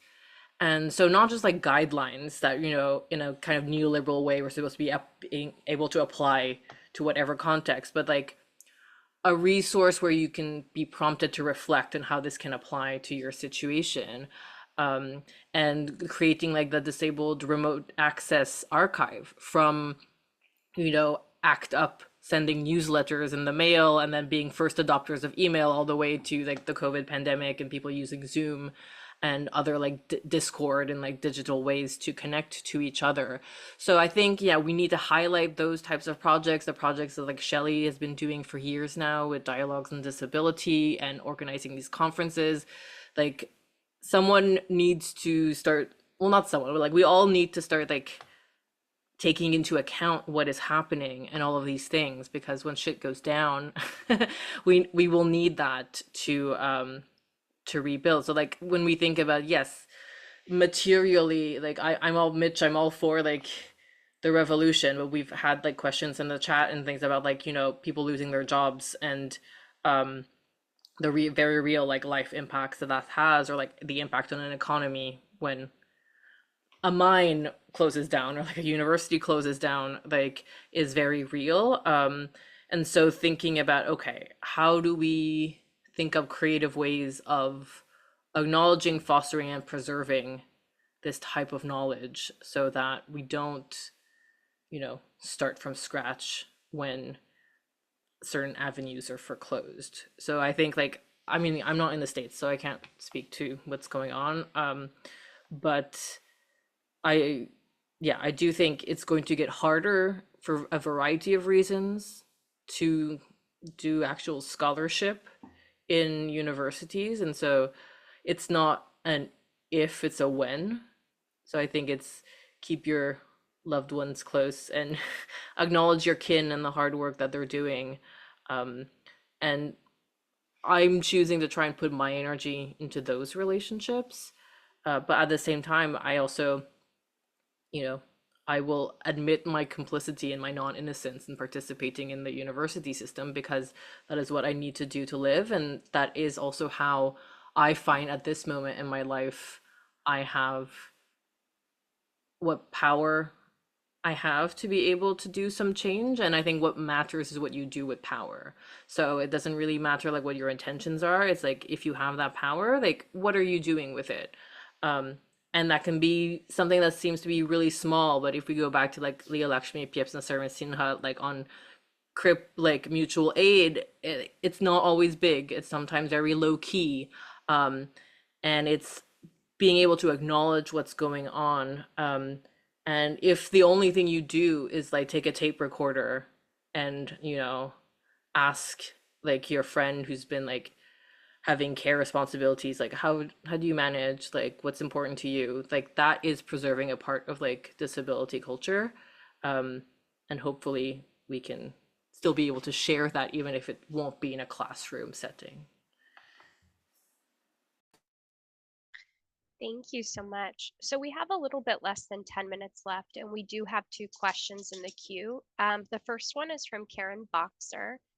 They write, has anyone had any success in pushing their department or administration to view disability differently, not on the medical model, but as a form of diversity and identity in which you can take pride?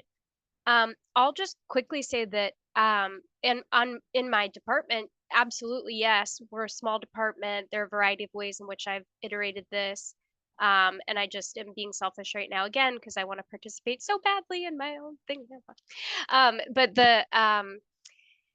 I inserted in our assessment mechanism a values-based assessment of our syllabi. It has diversity of voice, topic, and tradition in it, and disabilities included in each of those segments. And that's, I think, had a downstream effect in my department on how we view disability as one identity to consider philosophically. So I used my role as assessment coordinator to change our assessment. Anyone else want to chat about this question from Karen?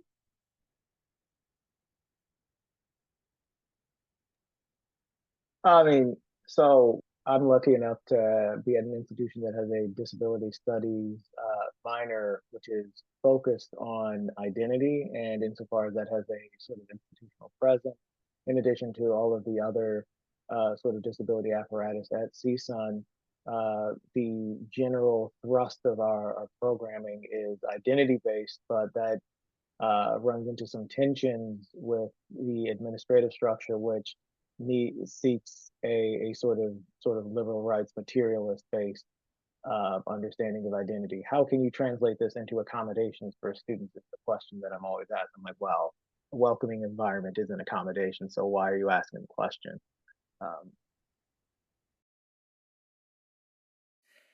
Yeah, I would say, I mean, I don't have any proof that it's working yet, but as part of my role at the University of Sheffield is to organize kind of events about the project. It's a very meta role.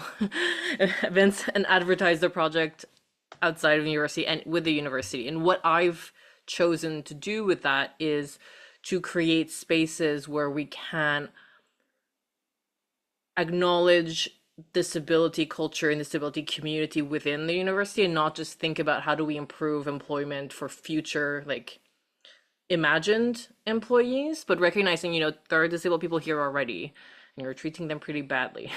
So, but having opportunities, so for disabled people, for example, I organized a disabled staff like art exhibit where people could contribute something. It could have something to do with disability or not, but just like a recognition that a lot of disabled people are crafty in some kind of way.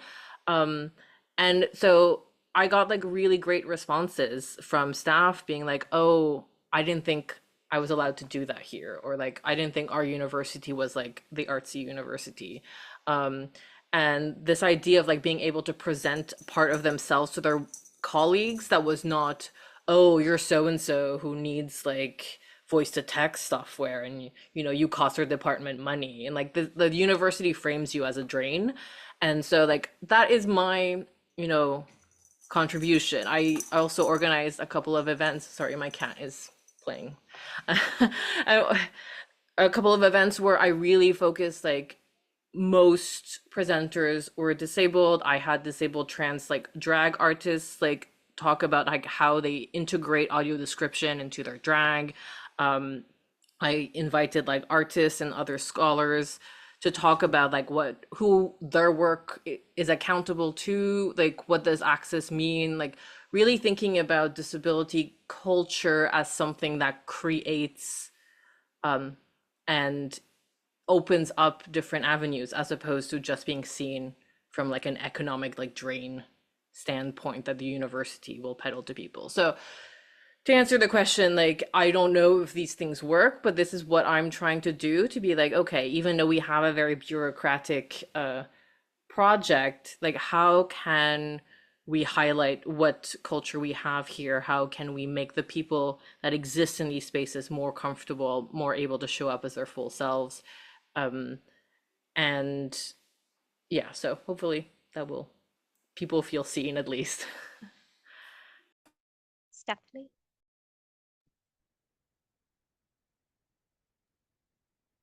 I can't be sure if my colleagues have switched models of disability, but what I have seen is a significant increase in concern for accessibility in the classroom and in the department in general. I've held workshops on accessible teaching for my colleagues, and I will sometimes get invited to various events to speak about accessibility. A couple weeks ago, I held an event with some colleagues about AI in the classroom. And one of my colleagues specifically asked if we could have an event on AI and disability. And in order to make sure that the ways that we were preventing the use of AI in the classroom isn't disadvantaging disabled students. So there's just generally more awareness and concern about the issue. Mitch, go ahead. Yeah. Okay. So, so now that we're talking about pedagogy, I'm actually trying to publish a paper on ungrading and how, so ungrading is this movement to either adopt alternative grading methods like peer review or just abolish grading altogether.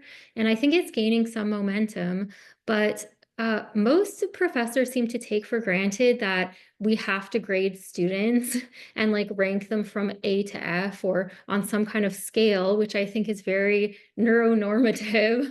because there's supposedly these scales that we can rank people on that are completely objective and impartial and not ableist at all. And a lot of philosophers don't consider the possibility of ungrading, even though grades are actually a fairly recent invention. So my understanding is that they were introduced in, I think, the late 19th century to allow professors to grade more students more efficiently because class sizes were growing. So now in the modern university, people can have 100 students, and we couldn't grade that many students without some kind of like, without grades, basically, like 0 to 100 or A to F. So it reduces the possibility of meaningful feedback, meaningful mentoring relationships with students, because all of our interactions with students are mediated with a grade. And students are also encouraged to compete and produce basically safe work that conforms to the status quo, as opposed to being creative and playful and imaginative. So these virtues are basically being suppressed by this neuronormative grading system. So I think this is an example of how academia is too inflexible and too hostile to neurodiversity and just diversity in general. Like, why does everyone have to use the same grading scale? Yeah, that's about it. Thank you. I'll just jump in on that point. I've been calling it like non-punitive grading, because I also think like this came to me when I was teaching a class on prison abolition, and I was like, holy shit, like my grading is punitive. Like this is exactly like antithetical to the kinds of relationships I'm trying to build here, and like the critiques of meritocracy and the critiques of individualism and all the things that you just named. Yeah, abolish the copy in your rubric. Yes. Yes. So yeah, I wholeheartedly agree, Mitch. I think it's been a really eye-opening thing too, because it's also, I'm noticing that in the commentaries from in the student evals, I'll get students who are like, also like, they're like, what do I do? Like, there's also a lot of anxiety wrapped up in like the numerical credit system that like students now want to equate. I'm noticing the success that they had in the class with a quantifiable number that's like, okay, like 99 out of 100. And so what's surprising to me is like I had students like students who like the whole class did well. I have no problem with giving, like not giving, but like, you know, if I have to give a grade at the end, which I do have to put something in our curricular system, you know, I have like, you know, they can be all A's, and this class happened to be all A's. And part of the, based on a non-punitive system, based on an ungrading system with portfolios. And like I had students who were auditing the class, who were opting in to do final presentations. And like, it was really super fun class because people were like on their own being involved. But then I remember one of the comments was somebody was like, I worked for hours and hours on that presentation and I got 0 points.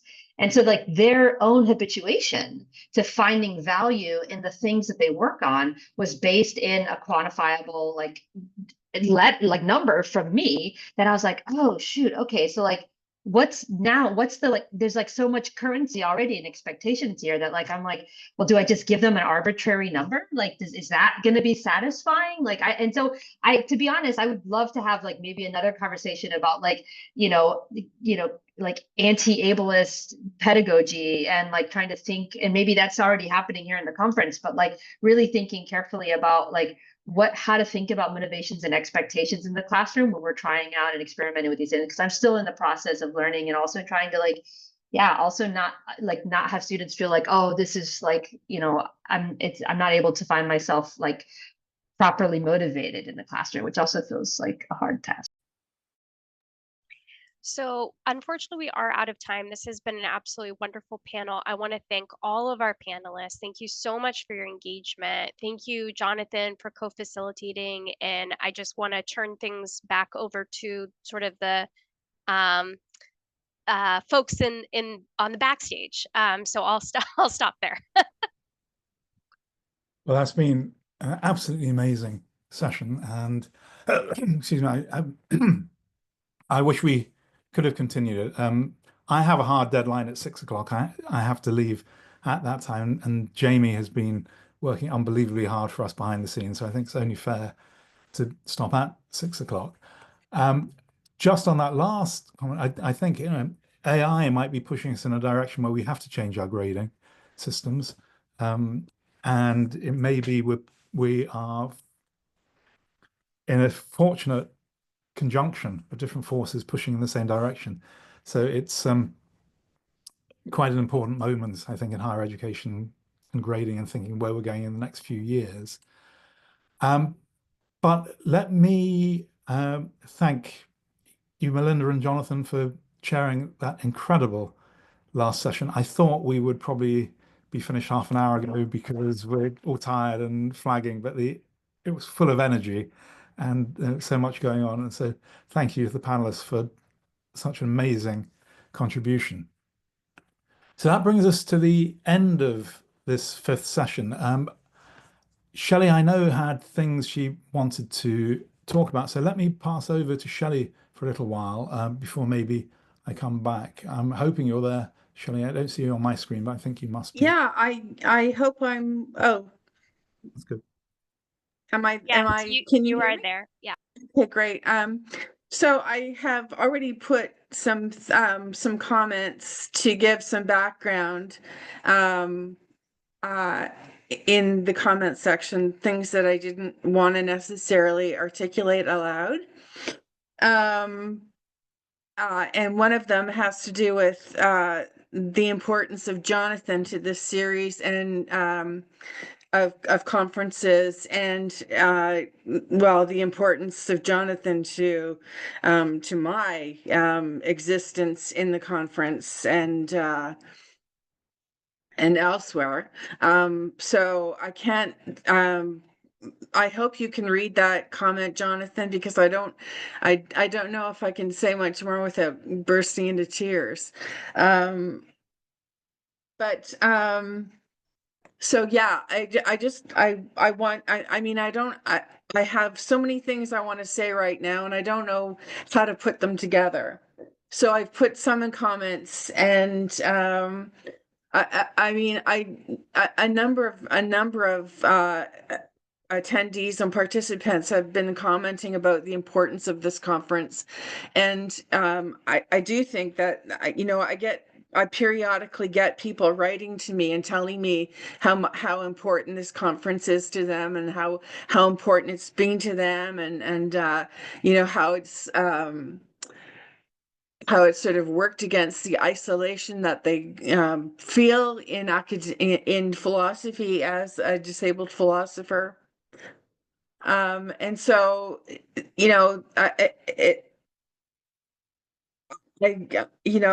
I think that would be a tragedy for this conference to stop. But at the same time, Johnathan has retired. So our funding is, so with Johnathan, Johnathan actually gave us a year's grace. He retired a year ago, but he was able to get funding for this year. So I'm incredibly grateful to him. Having said that, we don't have funding going forward. I have been talking to Julie Maybe, and she told me that I could use her name and talk about this to you. Julie Maybe is at Lehman College, and she's affiliated with the graduate student, or with the Cooney Graduate Center, and she is going to be looking into getting funding for next year's conference. This is not only important for our community, but personally, I have as I said in the comments, I have a personal investment in how this conference takes place and whether it takes place. So that's basically it. We owe so much, all of us as a community, as scholars, as disabled people trying to get through this. We owe so much to the Blavatnik School of Government for really facilitating us, facilitating the coming together of this community. And we owe so much to Johnathan, and we owe so much to speakers over the last 5 years. I'm so grateful. So that's okay. I did say, so I will say one thing about one thing that I have noticed that has happened since the publication last year of the book, and that is that there were actually 2 jobs on filled jobs this year that explicitly stated that philosophy of disability would be in a specifically stated philosophy of disability as an AOS. That is like monumental. That's never happened before. But who knows if it's actually going to lead to someone being hired. One of them was for Harvard, if you can believe that, and the other one was for Michigan State. Not in the philosophy department, but in an interdisciplinary program, which was advertised on Fill Jobs. So there you go. I don't know. So if anyone else wants to jump in.